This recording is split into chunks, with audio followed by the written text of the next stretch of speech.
This आहेत conference त्यांची will ओळख now करून be देणं recorded. म्हणजे अवघड आहे खरं तर. आणि आयुर्वेदातील सर एवढं सुपरिचित व्यक्तिमत्व आहेत की मी त्यांची ओळख करून देण्याची गरज नाहीये. पण तरी सुद्धा आज बरेच नवीन विद्यार्थी आपल्या वाचनाला जॉईन झालेले असतात, म्हणून एक थोडक्यात ओळख करून देते सरांची. सर आयुर्वेद व्यासपीठाचे संस्थापक सदस्य आहेत. 28 वर्षांचा सरांचा शुद्ध आयुर्वेद चिकित्सेचा अनुभव आहे.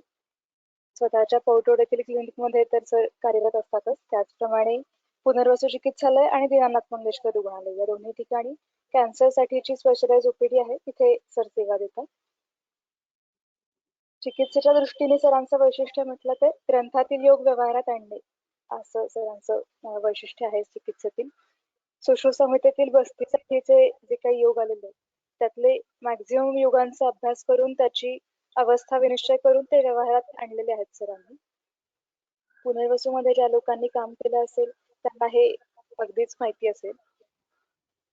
सर यशस्वी चिकित्सक तर आहेच, पण माझ्या मते सर उत्तम शिक्षकही आहेत. विद्यार्थी हा सर आणि मॅडम दोघांच्याही जीवनातला एक अविभाज्य भाग आहे. माझ्यासारखे अनेक विद्यार्थी सरांनी घडवलेत.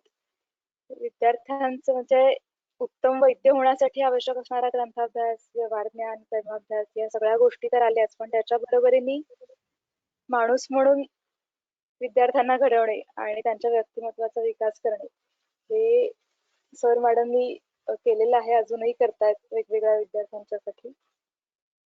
आपण सध्या रोज जे वाचन करतो आहोत त्यात ग्रंथ समजावून घेण्यासाठी म्हणून माझ्याकडून तुम्हाला जी काही थोडीफार मदत होत असेल तर त्याचं सगळं श्रेय माझ्या गुरूंचं आहे.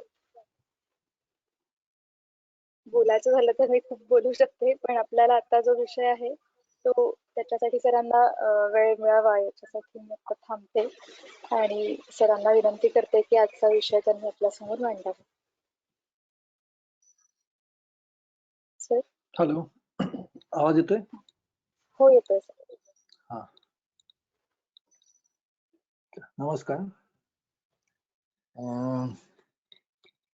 पहिल्या प्रथम तुमच्या सगळ्यांचं अभिनंदन की तुम्ही हा रिकामपणाचा वेळ, आधी तसं तुम्ही टीका वाचनाचा सेशन्स चालू केलेली होती, पण या रिकामपणामुळे जरा जास्त प्रमाणामध्ये त्याचा अभ्यास करता ही गोष्ट खूप चांगली आहे. आणि मला असं सांगितलं की आता तुमचं रक्तपित्त निदान झालंय आणि चिकित्सा आता चालू आहे, तर त्याच्याशीच कंटिन्युएशन मध्ये आपण रक्तपित्ताविषयी काहीतरी बोलणं असं ठरलं होतं.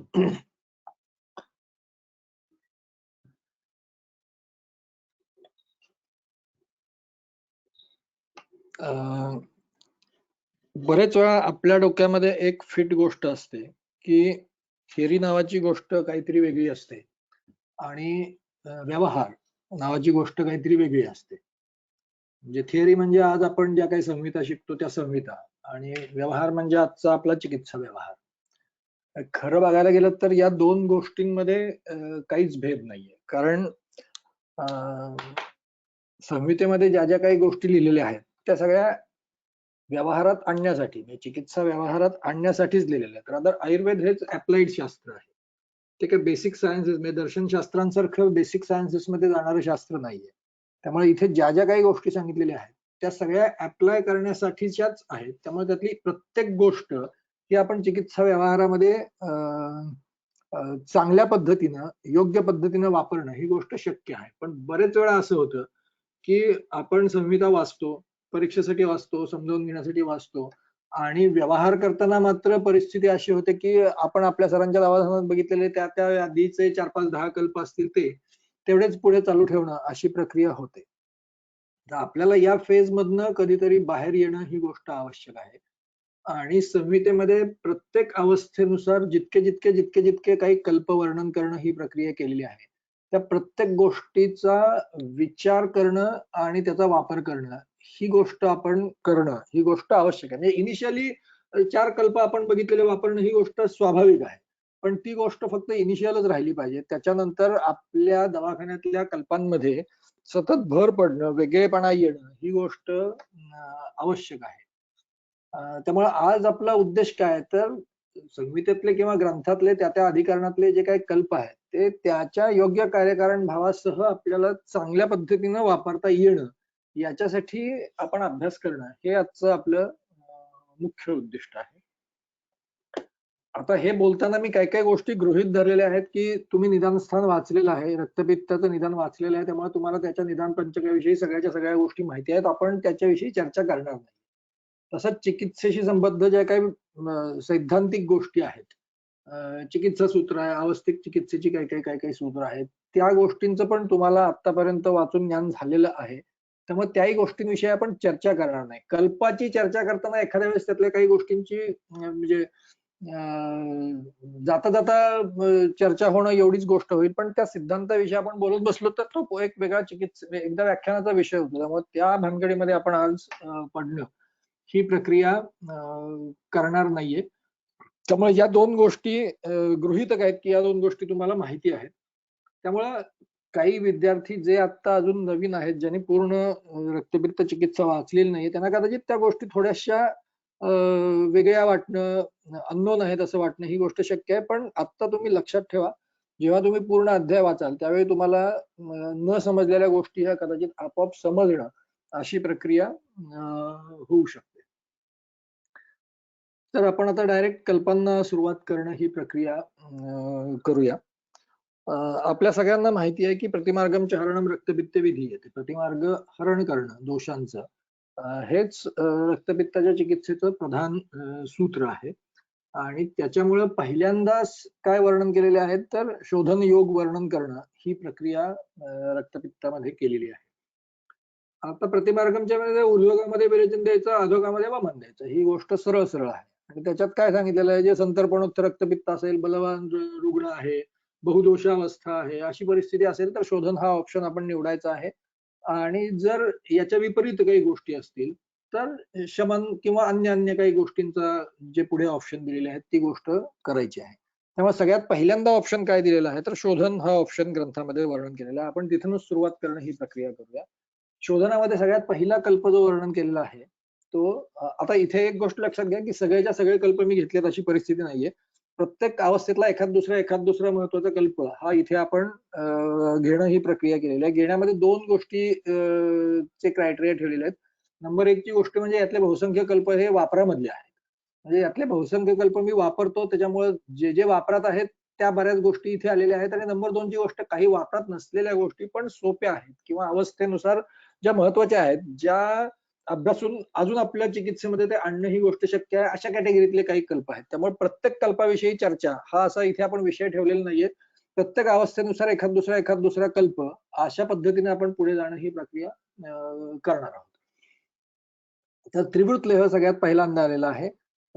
कुठे आलेला आहे तर आत्ताच सांगितलं रक्तपित्तामध्ये. त्याच्यानंतर पहिली गोष्ट तो ऊर्ध्वग रक्तपित्तामध्ये प्रतिमार्गमचे हरणम या न्यायाने विरेचन कल्प जिथे सांगायला सुरुवात केलेली आहे तिथे हा पहिल्यांदा वर्णन केलेला आहे.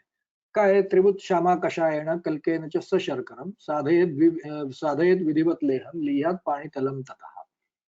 काय करायचं आहे, त्रिवृत आणि श्यामा एकच, फक्त श्वेत आणि कृष्ण एवढे फरक आहेत. त्यांचा कषाय करायचा आहे, कल्क करायचा आहे, त्यात साखर करायची आहे आणि विधिवत त्याचा लेह करायचा आहे. विधिवत करायचा म्हणजे आता कसा करायचा तर त्याच्याविषयी खाली टीकेमध्ये स्पष्टीकरण आहे की निर्माण विधी आणि द्रव्य इत्यादींचं मान, म्हणजे त्रिवृत किती घ्यायचं, श्यामा किती घ्यायचा, कषाय किती करायचा, कल्क किती घ्यायचा, साखर किती घ्यायचा, या सगळ्या गोष्टींचं वर्णन जे आहे ते कासामध्ये कंठकार्या व लेह जो वर्णन केलेला आहे त्याच्यामध्ये इन डिटेल वर्णन करणं ही प्रक्रिया केलेली आहे.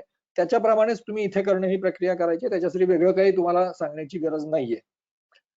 आणि त्याचं लिह्यात पाणी तलम ततः, आणि त्याच्यानंतर त्याचं सेवन करताना त्याची मात्रा किती घ्यायची आहे मात्रा पण सांगितलेली आहे. सगळ्या कल्पांमध्ये त्या गोष्टी सांगितलेल्या नसतात कारण दोषबलापेक्षणी मात्रा ही गोष्ट आहे, पण इथे त्यांनी मात्रा पण सांगितलेली आहे. लिह्यात पाणी तलम ततः, पाणी तल 1 कर्ष 10 ग्रॅम इतक्या प्रमाणामध्ये तो सेवन करणं ही प्रक्रिया करायची आहे. एवढी इन्फॉर्मेशन ही आपल्याला याच्यामधून मिळणं अशी प्रक्रिया होते आहे. आता बऱ्याच वेळा असं होतं की आपण कल्पांचा अभ्यास करायला लागतो त्यावेळी आपण त्यातल्या घटक द्रव्यांनुसार अभ्यास करणं ही प्रक्रिया चालू करतो. ही प्रक्रिया बरोबर आहे का? बरोबर आहे, पण बऱ्याच वेळा ती प्रक्रिया खूप अवघड होऊन बसते. कारण जेव्हा एखाद्या कल्पामध्ये खूप घटक द्रव्य असतात, म्हणजे फॉर एक्झाम्पल च्यवनप्राश घेतलं तर त्याच्यामध्ये 40-50 द्रव्य आहेत अशी परिस्थिती आहे. मग त्या च्यवनप्राश मधल्या 40-50 घटक द्रव्यांचा अभ्यास करणं त्याचे एकमेकावर होणारी प्रक्रिया अभ्यासणं, त्यांची एकमेकावर होणारी ऍक्शन अभ्यासणं आणि ते केल्यानंतर कलेक्टिव्हली ते सगळे लोक एकत्र आल्यानंतर त्याच्यातनं निर्माण होणारं काहीतरी जे काही वेगळाच गुणसमुच्चय आहे त्याचा अभ्यास करणं. त्याच्यानंतर त्याच्यावर होणाऱ्या 2, 4, 5 जे काही संस्कार असतील त्या संस्कारांनुसार त्याच्यामध्ये होणाऱ्या गुणांतराचा विचार करणं आणि अल्टिमेटली जो काही नवीन कल्प तयार झालेला आहे that is as good as new द्रव्य. तर त्या द्रव्याचे गुण ठरवणं ही गोष्ट खूप अवघड कॅटेगरीतली जाते. कारण 1-2 द्रव्य एकत्र आली तरी सुद्धा ती एकमेकांशी एकत्र आल्यानंतर नवीन काय गुण दाखवतील हे आपण अनुमानाने समजावून घेणं ही गोष्ट खूप अवघड जाते. तर ज्यावेळी असे 40-40, 50-50 घटकद्रव्य एकत्र येऊन कल्प तयार होतात, तेव्हा त्यांचे गुणधर्म आपण कल्पातल्या घटकांच्या अनुरोधाने ठरवणं ही गोष्ट तर खूपच अवघड जाते. त्यामुळे खरं तर सगळ्यात चांगला मार्ग काय असतो, की तो कल्प हे एक नवीन द्रव्य तयार झालेलं आहे. त्यामुळे इतर द्रव्यांचे म्हणजे वनस्पतीचे द्रव्य किंवा भस्म यांचे जसे आपण त्यातल्या फलश्रुतीवरून वापर करणं ही प्रक्रिया करतो, त्याच पद्धतीने हे तयार झालेले कल्प जे आहेत त्यांचा सुद्धा त्याची फलश्रुती अभ्यासणं आणि त्याच्यानुसार त्याचा वापर करणं हा सगळ्यात चांगला राजमार्ग आहे. पण कधी कधी कसं होतं की कधी कधी त्या कल्पाच्या फलश्रुतीमध्ये फार काही फलश्रुती दिलेली नाही अशी परिस्थिती असते. मग त्यावेळी तुम्हाला घटक द्रव्यांचा विचार करणं अशी प्रक्रिया करावी लागते. दुसरी गोष्ट कधी कधी अशी असते की त्यातले घटक खूप कमी असतात, त्याच्यावर होणाऱ्या प्रक्रिया पण खूप कमी असतात, त्यामुळे त्याच्या अनुमानाला आपल्याला काही ना काहीतरी स्कोप आहे अशी परिस्थिती असते. त्रिवृत लेह जो आहे तो अशा दुसऱ्या कॅटेगरीमध्ये बसतो आहे. त्यामुळं आता एक तर पहिली गोष्ट फलश्रुती काही वर्णन केलेली नाहीये, फक्त विरेचन योग म्हणून पहिला सांगितलेला आहे, त्यामुळे तो विरेचन करणार आहे एवढं सोडलं तर आपल्याला त्यातनं काहीच फारसं कळणं अशी प्रक्रिया होत नाही. आणि समजावून घ्यायला यात त्रिवृत हे एकच द्रव्य आहे, त्याच्यामुळं आपण त्रिवृताच्या गुणांचा अभ्यास करून जर याची अवस्था निश्चित करायचा प्रयत्न केला तर त्यात काही फार मोठं चूक होईल अशी परिस्थिती होणार नाही. तर वाग्भटातच त्रिवृताचे गुण काय दिलेले आहेत, कषाय मधुरा रुक्षा विपाके कटुकात त्रिवृत कफपित्त प्रशमनी रौक्षाच्छ अनिलकोप. कषाय मधुर आहे, स्पष्ट आहे, रुक्ष आहे, कटु विपाकी आहे आणि दोष प्राधान्य ही स्पष्ट गोष्ट केलेली आहे, कफपित्त प्रशमनी. आपल्याला आपल्याला व्यवहारात आणण्याच्या दृष्टीनं ही गोष्ट खूप महत्वाची आहे की हा कफपित्तघ्न कॅटेगरीतलं द्रव्य आहे. रौक्षाच्य अनिलकोपनी म्हणजे तो अनिलकोप करेल, पण तो कटु विभागामुळे अनिलकोप करेल किंवा कषाय रसामुळे अनिलकोप करेल अशी परिस्थिती नाहीये. तर त्यातल्या फक्त वृक्ष गुणामुळेच अनिलकोप करेल. याचा अर्थ वृक्ष गुण ही प्रिडॉमिनंट असलेली गोष्ट आहे आणि कषाय आणि कटु विपाक, कषाय रस आणि कटु विपाक हे त्या वृक्षत्वामुळे त्या मानाने गौण असलेले गुण आहेत. ओके, तर त्यामुळे आता स्पष्ट काय होतं यातनं, हा कफपित्तज्ञ आणि वात प्रकोपक असलेला कल्प आहे. विरेचन कल्प आहे त्याच्यामुळे कोष्ठावर काम करतो. आता हा कल्प जो आहे तो रक्तपित्तात आहे, त्यामुळे रक्तावर काम करणं ही गोष्ट स्पष्ट आहे. या सूत्रामध्ये वर्णन न केलेले पण अन्यत्र अन्यत्र आलेले काही त्रिवृताचे विशेष गुण आहेत जे सगळ्यात शेवटच्या ओळीमध्ये लिहिलेले आहेत. नंबर 1 ची गोष्ट म्हणजे ते सुखविरेचनानाम अग्र्यम. सुखविरेचन करणाऱ्या द्रव्यांमध्ये त्रिवृत हे सगळ्यात उत्तम आहे. त्यामुळे कमीत कमी त्रासात किंवा जवळजवळ 0 त्रासामध्ये विरेचन कर्म करणं हे कौशल्य किंवा ही शक्ती ही त्रिवृतामध्ये आहे जी इतरांमध्ये त्या मानाने कमी आहे. निरपाय म्हणजे कुठलंही तुम्ही कर्म करायला घेतलं की त्याचं म्हणून काही ना काहीतरी तुम्हाला अपाय सहन करणं ही प्रक्रिया करावी लागते. याच्या बाबतीमध्ये असं आहे की ते निरपाय आहे, रादर ते निरपाय आहे म्हणूनच ते सुखविरेचनानाम अग्रम या कॅटेगरीमध्ये आहे. त्यामुळे ते निरपाय अशा स्वरूपाचं म्हणजे हे पण खूप महत्वाची असलेली गोष्ट आहे.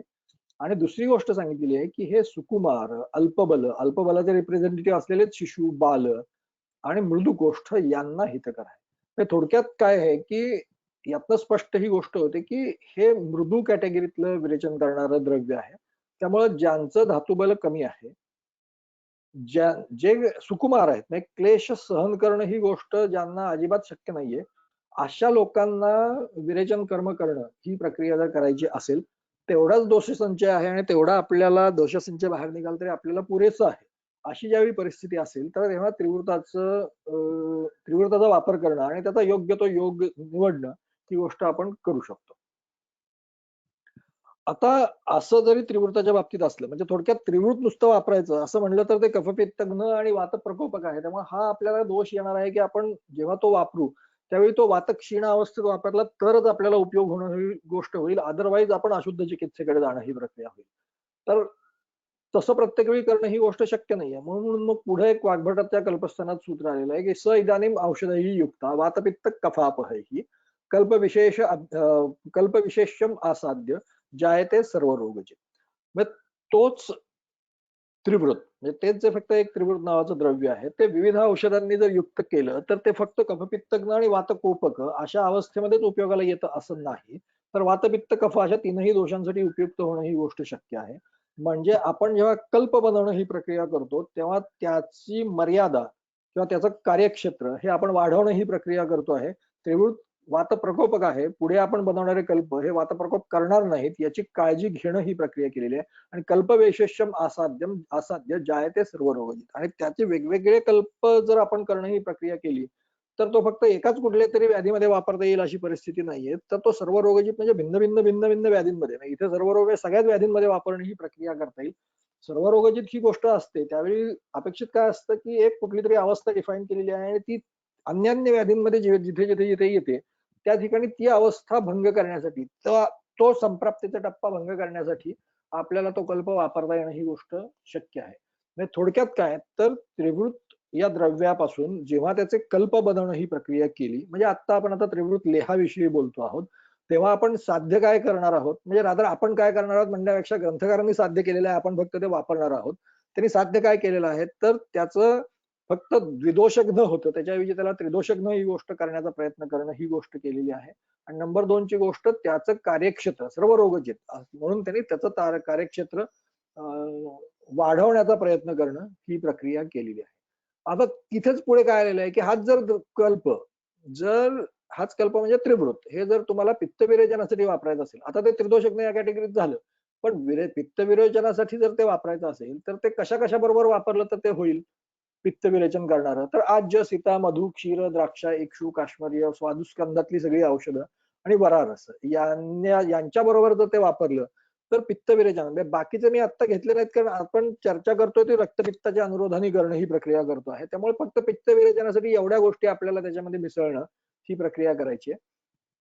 थोडक्यात काय तर हा एक सामान्य म्हणजे खूप स्पेसिफिकेशनची चर्चा आता आपण करत नाही, त्यामुळे सामान्य आणि मृदू शोधन करणारा कल्प आहे, इथपर्यंत आपल्याला ज्ञान मिळतं. शर्करा ही त्याच्यामध्ये मिसळलेली आहे, शर्करा मधुरा स्निग्धा, त्याच्यामुळे वृक्षत्वामुळे वातप्रकोप करणं ही जी काही प्रक्रिया आहे ती काही प्रमाणात. हॅलो, कोण बोलतंय? काही शंका आहे का? सर चुकून कोणाचा तरी माईक ऑन. ओके ओके, हा ठीक आहे, मला वाटलं काहीतरी बोलायचंय. त्यामुळे सामान्य मृदू शोधन करणं, शर्करा ही गोष्ट त्यात मिसळल्यामुळे आणि अवलेह ही कल्पना केल्यामुळे आपण काय केलं की त्याचं वातप्रकोपत्व ही गोष्ट जी आहे ती कमी करणं किंवा शून्यावर आणून ठेवणं ही प्रक्रिया. शून्यावर आणणं ही प्रक्रिया होत नाही कारण जो स्वभाव आहे तो पूर्णपणे जाणं अशी प्रक्रिया होत नाही, आपण त्याची तीव्रता कमी करणं एवढीच प्रक्रिया करू शकतो. त्यामुळे या दोन गोष्टी आपण या कल्प बनवण्याने साध्य करणं ही प्रक्रिया केली आहे. आणि असाच कल्प याच्यामध्ये फक्त त्रिजात ऍड केलेला कल्प जो आहे तो कल्पस्थानामध्ये पण वर्णन करणं ही प्रक्रिया केलेली आहे. आणि तिथे मात्र त्याच्या फलश्रुतीमध्ये एक विशेष शब्द योजलेला आहे, तो जो काही कल्प आहे तो हृदय विरेचन आहे. बरोबर, म्हणजे हीच फलश्रुती आपण इकडे पण अप्लाय करणं ही प्रक्रिया केली तर आपल्याला ऍडिशनल एक मुद्दा मिळाला की हे द्रव्य जे आहे तयार झालेलं, म्हणजे हे द्रव्य म्हणजे काय तर त्रिवृत लेह नावाचं जे काही द्रव्य तयार झालेलं आहे ते हृदय विरेचन या कॅटेगरीमध्ये आहे. तर एवढी सगळी माहिती आपण कलेक्ट करणं अशी प्रक्रिया केल्यानंतर मग आपण याच्याविषयी काही फायनल बोलणं बाबा नाही आता हा कल्प आपण कुठे वापरायचा असं काही आपल्याला अनुमान करता येऊ शकतं का, तर ते आपल्याला अशा पद्धतीने करता येईल. तर पहिली गोष्ट आपल्याला अधिकरण लक्षात घेतलं पाहिजे, जे आपण पहिल्यांदा 2-3 वेळा बोललेलो आहे, रक्तपित्त आणि शोधन अवस्थेमध्ये त्याचं वर्णन आलेलं आहे. त्यामुळे पहिल्यांदा ही अवस्था आपल्याला पकडणं आवश्यक आहे की रक्तपित्तामध्ये जेव्हा शोधन करणं ही गोष्ट आवश्यक आहे त्यावेळी हा कल्प वापरायचा. एक नंबर 2 ची गोष्ट प्राधान्याने तो जरी आपण अवलेह कल्पना केलेली असली, साखर मिसळलेली असली तरी सुद्धा वात प्राधान्य असताना याचा उपयोग करावा असं नक्कीच नाहीये. तर स्वभावाने जो काही कफपित्त घन कॅटेगरीतलं त्रिवृत आहे तशीच त्याची अवस्था ठेवावी, प्राधान्याने कफपित्त प्रधान अवस्था आणि वात गौण अवस्था अशी जर परिस्थिती असेल तर आपल्याला त्रिवृत लेह वापरणं ही प्रक्रिया करू शकतो. त्याच्यानंतर आता कुठल्या कुठल्या दूष्यांमध्ये याचा वापर करता येईल. आपण आता रक्तपित्तामध्ये वापरतोय आणि प्रतिमार्गमचे हरण करणार आहोत, विरेचन करणार आहोत. म्हणजे हा कोष्ठावर काम करणं ही गोष्ट स्पष्ट आहे. आता आपण हा रक्तपित्तामध्ये वापरतो आहोत, म्हणजे हा रक्ताश्रित दोष जे आहेत, इथे आता आपण पित्ताची चर्चा करतोय आणि इथे आता आपण कफपित्तग्न म्हणतो आहोत. त्यामुळे सॉरी, रक्तपित्तावर आपण रक्तपित्ताची चर्चा करतो आहोत. रक्तपित्त अधिकरणामध्ये वर्णन केलेलं आहे, म्हणजे नक्कीच या कल्पाचं कार्यक्षेत्र हे रक्तापर्यंत तर नक्कीच गेलेलं आहे. त्यामुळे रक्ताश्रित जे काही दोष आहेत त्यांचं निर्हरण करणं ही पण प्रक्रिया या कल्पांनी चांगली होणं, अशी प्रक्रिया नक्कीच होऊ शकते. त्यानंतर मी तुम्हाला कल्पस्थानातल्या याच कल्पाची फलश्रुती सांगितली की ते हृदय विरेचन आहे. वृद्ध विरेचन आहे ते मनप्रिय आणि हृदयाला हितकर अशा दोन्ही अर्थ घेतले, तर या दोन्ही अर्थांच्या अंगाने आपल्याला अजून माहिती मिळते की जर हृदयाय हितकर अशा अर्थानं जर आपण ते वृद्ध विरेचन ही गोष्ट घेतली, तर दुसरी गोष्ट पुढे येते की या कल्पामध्ये हृदयावर काम करतंय म्हणजे ते रसावर पण काम करणं ही प्रक्रिया होणार आहे, आणि हृदय हा मांसगठित अवयव असल्यामुळे मांसावर काम करणं ही पण प्रक्रिया होणार आहे. म्हणजे हा कल्प हा रक्त रस मांस एवढ्या धातूंमध्ये किंवा दृश्यांमध्ये असलेला दोषसंचय बाहेर काढण्यासाठी आपल्याला उपयोगी पडणं ही प्रक्रिया होईल. आता ऍट द सेम टाइम तुम्ही हृदयावर जेव्हा काम करता तेव्हा हृदयाच्या आश्रयाने असलेले जे अन्य भाव आहेत त्यांच्यावर पण काम करणं ही प्रक्रिया होते. त्याच्यामुळे मनाच्या आश्रयाने जरी दोष असतील तरी त्यांचं निर्धारण सुद्धा आपल्याला त्रिवृत लेहाने करणं शक्य आहे. आणि हृदयाच्याच आश्रयाने मनाबरोबर ओज पण राहतं, त्यामुळे ओझ्याच्या आश्रयाने सुद्धा जर दोषसंचय असेल तर आपल्याला ओझ्याच्या बाबतीत तर आपल्याला ही गोष्ट नक्कीच, कारण ओझ्यासाठी आपल्याला मृदू द्रव्य पाहिजे आहेत. त्रास ओझ्याला जास्त कमीत कमी त्रास देऊन दोष निर्हरण करणं ही प्रक्रिया करणारी द्रव्य पाहिजे आहेत. त्यामुळं याचं कार्यक्षेत्र तर आपण निश्चित करायचा प्रयत्न केला तर कफपित्त प्रधान वात अनुबंधी किंवा वात गौण अशी दोषांची अवस्था, आणि दोष जर कोष्ठामध्ये रक्त रस मांस मन ओज इथपर्यंत गेलेले आहेत अशी जर परिस्थिती असेल तर हा कल्प आपल्याला वापरता येणं ही गोष्ट सहज शक्य आहे. ओके. दुसरी गोष्ट, प्राधान्याने संतर्पणोत्थ पण शोधनानंतर अपदर्पण नको अशी अवस्था असेल त्याचा उपयोग करतात. म्हणजे काय नक्की करायचं? आता हा कल्प ऊर्ध्वग रक्तपित्तामध्ये आलेला आहे. ऊर्ध्वग रक्तपित्त हे प्राधान्याने कफानुबंधी आहे, म्हणजे प्राधान्याने कफानुबंधीच आहे. त्याचा रक्त दूषित करणारे दोष भिन्न भिन्न असू शकतील. प्रायः ते संतर्पणोत्थ असणं ही गोष्ट पण बहुसंख्य वेळा घडणं ही गोष्ट होते. इट इज नॉट मॅन्डेटरी की प्रत्येक वेळी ऊर्ध्वग रक्तपित्त हे संतर्पणोत्थच असलं पाहिजे. ओके. रक्त दुष्ट करणारे दोष आणि गतीच्या अनुरोधाने असलेले अनुबंधी असलेले दोष ह्या दोन भिन्न भिन्न गोष्टी आहेत. पण बऱ्याच वेळा त्या एका दिशेने जाणाऱ्या असणं ही गोष्ट शक्य आहे. त्यामुळे प्राधान्याने संतर्पणोत्थ असलेला व्याधी आहे, अवस्था आहे. पण म्हणजे व्याधीची अवस्था काय झाली तर संतर्पण या कॅटेगरीमध्ये झाली. पण बरेच वेळा असं असतं की त्या व्याधीची पुढची अवस्था जी येते ती अपदर्पणाची येते. ओके. म्हणजे आता रक्तपित्ताचं जर उदाहरण आपण घेतलं तर साक्षात बाहेर काय पडतंय तर रक्त धातू, म्हणजे कुठलाही धातू शरीराच्या बाहेर पडणं ही गोष्ट गंभीरच आहे. पण रक्त हा तर प्रधान धातू आहे, तो बाहेर पडणं ही प्रक्रिया होत असल्यामुळे तो बाहेर पडल्यानंतर अपदर्पण होऊन अन्य अन्य व्याधी निर्माण होणं ही गोष्ट शक्य आहे. त्यामुळे जरी संतर्पणोत्थ या कॅटेगरीमधलं रक्तपित्त निर्माण झालं तरी सुद्धा काही दिवसानंतर त्याच्यात अपदर्पण ही गोष्ट येणं ही गोष्ट अगदी स्वाभाविक आहे. त्यामुळे तीच गोष्ट जर आपण आपल्या चिकित्सेने पण करायचा प्रयत्न करायला लागलो तर पेशंट एका अवस्थेतनं बाहेर येणं ही प्रक्रिया कदाचित होईल आणि दुसऱ्या कुठल्या तरी विपरीत अवस्थेमध्ये लँड होणं ही प्रक्रिया आपल्या चिकित्सेमधनं होणं ही प्रक्रिया होईल. असं जर आपल्याला करायचं नसेल तर आपल्याला या अवस्थेमध्ये जास्त अपतर्पण करणारे कल्प वापरणं ही गोष्ट सुद्धा चुकीची होते. त्यामुळे संतर्पणोत्थ रक्तपित्त आहे पण त्याच्यानंतर अपतर्पण नको आहे अशी अवस्था असेल. दुसरी एक गोष्ट याच्या बाबतीमध्ये होऊ शकते, व्याधीच्या दृष्टीने तो संतर्पणोत्थ झाला म्हणजे अपतर्पण हे चिकित्सेचं धोरण झालं, पण रुग्ण अबल आहे, शिशु आहे, वृद्ध आहे किंवा सुकुमार आहे अशा कॅटेगरीतला असेल तर हे लोक सुद्धा अपतर्पणाला अनर्ह या कॅटेगरीमध्ये जातात. त्यामुळे अशी ज्यावेळी कात्रीत आपण सापडणं ही प्रक्रिया होते त्यावेळी आपल्याला असे कल्प शोधायला लागतात की जे एकांगी संतर्पण किंवा एकांगी अपतर्पण करणारे या कॅटेगरीमध्ये नाहीयेत. म्हणजे थोडक्यात हा संतर्पणाच्या बाजूनीच काम, संतर्पणोत्थ व्याधींमध्ये म्हणजे किंचित अपतर्पणाकडे जाणारेच काम करेल, पण तो खूप अपतर्पण करेल अशी काही परिस्थिती असणार नाही. त्यामुळे हा कल्प हा मिडल कॅटेगरीतला कल्प म्हणून आपल्याला वापरणं ही गोष्ट शक्य आहे. आता कुठल्या कुठल्या गुण संप्राप्तीमध्ये जर जास्त भाग घेत असतील तर याचा उपयोग होईल. स्निग्ध गुणावर जास्त काम होईल का? नक्कीच होईल, कारण का ऊर्ध्व रक्तपित्तामध्ये वापरतो आहोत, कफानुबंधी असलेली गोष्ट आहे. त्यामुळे स्निग्ध म्हणजे पित्तामध्ये पण स्निग्ध गुण आहे, कफामध्ये पण स्निग्ध गुण आहे. त्यामुळे हा कल्प जो आहे तो स्निग्ध गुण प्रधान संप्राप्ती असेल तर नक्की काम करेल का, नक्की काम करणं ही प्रक्रिया करेल.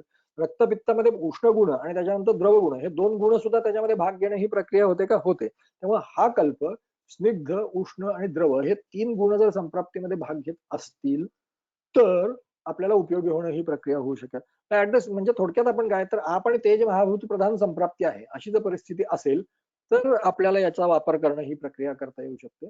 आणि मगाशी आपण बरेच वेळा बोललो की धातू अल्प आहेत, सुकुमार आहेत, म्हणजे ज्यांना क्लेश सहन करणं ही प्रक्रिया नुसतं विरेचन या कल्पनेने ज्यांचं जे गर्भगळीत होतात अशा हीनसत्व रुग्णांना सुद्धा मृदू आणि निरपाय असलेलं द्रव्य वापरणं ही प्रक्रिया करायला लागते. त्यामुळे या अवस्थेमध्ये सुद्धा आपल्याला हा कल्प वापरणं ही प्रक्रिया करता येऊ शकते. ऑफकोर्स शोधन ही प्रायः आपण निरामावस्थेमध्ये करतो. नॉट मॅन्डेटरी की इच अँड एव्हरी टाइम शोधन हे निरामावस्थेमध्येच केलं पाहिजे, पण प्रायः निरामावस्थेमध्ये करणं ही प्रक्रिया आपण करतो. पण हा कल्प त्याची रचना आणि या सगळ्या गोष्टींचा विचार केला तर प्राधान्याने हा रक्तपित्ताच्या निरामावस्थेमध्ये उपयोगी पडणं ही प्रक्रिया जास्त होईल. सामावस्था असेल तर काय करायचं हा नंतरचा वेगळा विषय असणं ही प्रक्रिया होईल. तर थोडक्यात काय तर अशा अवस्थेमध्ये आपल्याला त्रिवृत लेह वापरणं ही गोष्ट शक्य आहे. आता ही एकदा अवस्था आपण डिफाईन करणं ही प्रक्रिया केली तर सर्वरोगजित ही जी काही गोष्ट त्यांनी कल्पांच्या साहाय्याने साध्य करण्याचा प्रयत्न केलेला आहे, मग आपली अभ्यासाची दिशा त्याच्या पुढे अशी होते की मग कुठल्या कुठल्या कुठल्या कुठल्या अन्य व्याधींच्या अवस्थांमध्ये आपण याचा वापर करणं ही प्रक्रिया करू शकतो. ओके, आता आपण त्यातले एक एक व्याधी बघूया. रक्तपित्त, ऊर्ध्वक आणि कफानुबंधी आपण चर्चा केलेली आहे आणि त्याच अवस्थेमध्ये तो वर्णन केलेला आहे. त्यामुळे ही तर न वर्णन काही सांगण्याची गरज नाहीये. ऊर्ध्वक रक्तपित्तामध्ये कफानुबंधी अवस्था असताना आपल्याला याचा उपयोग होणं ही प्रक्रिया होईल. आता ज्वर आणि रक्तपित्त हे खूप जवळजवळचे व्याधी आहेत. ज्वरानंतरच रक्तपित्त नावाची गोष्ट औष्ण्याच्या अतिरेकामुळे निर्माण होणं ही प्रक्रिया होते. त्यामुळे आपल्याला हा ज्वरामध्ये पण उपयोगी येणं गोष्ट होईल का, तर नक्की होईल. आता ज्वराच्या कुठल्या अवस्थेमध्ये विरेचन सदृश्य कर्म किंवा विरेचन कर्म ही गोष्ट वर्णन केलेली आहे. तर अशी अवस्था म्हणजे जीर्ण ज्वर.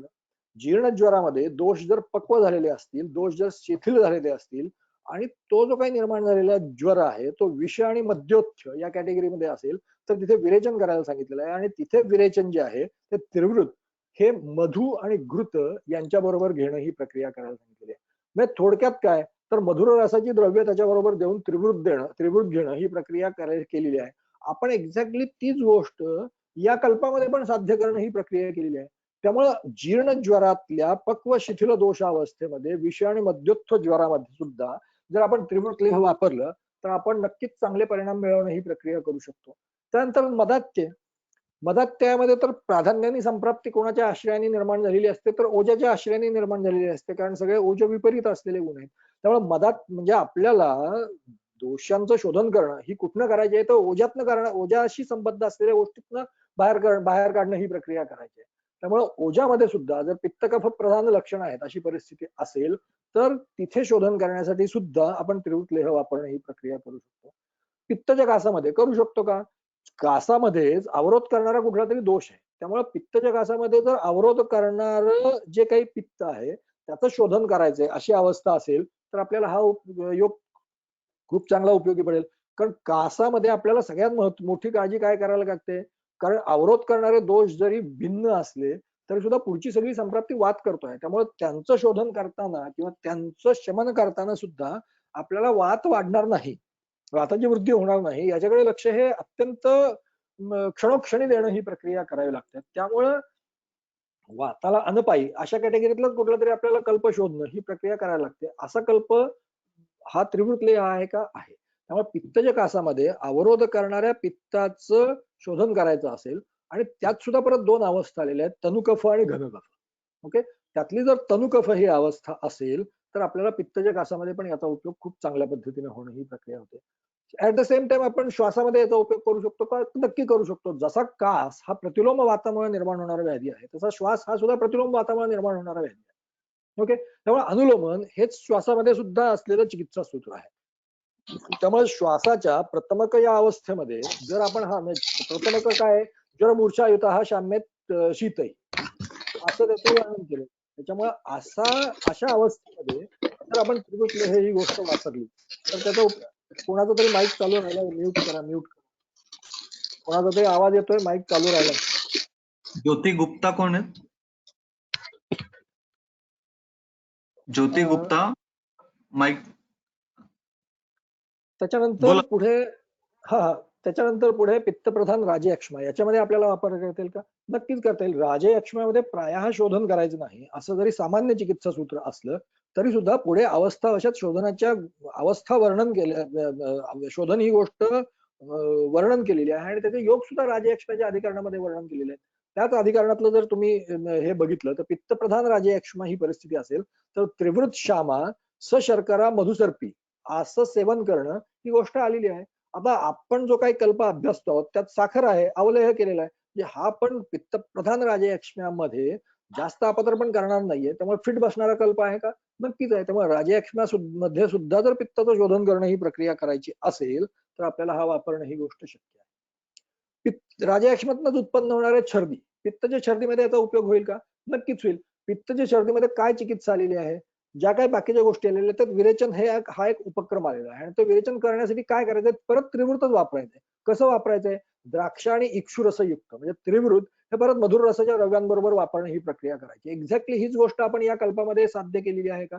साध्य केलेली आहे. मधुर रस असलेली शर्करा आणि अवलेह ही संकल्पना, अवलेह ही औषधी कल्पना, या गोष्टीमुळे आपण काय केलेलं आहे तर त्याला पित्ताच्या छर्दीमध्ये वापरणं याच्यासाठी पण उपयुक्त बनवणं ही प्रक्रिया केलेली आहे. त्यामुळे पित्ताच्या छर्दीमध्ये पण याचा आपल्याला उपयोग करता येईल का? तर नक्कीच करणं ही गोष्ट करू शकतो.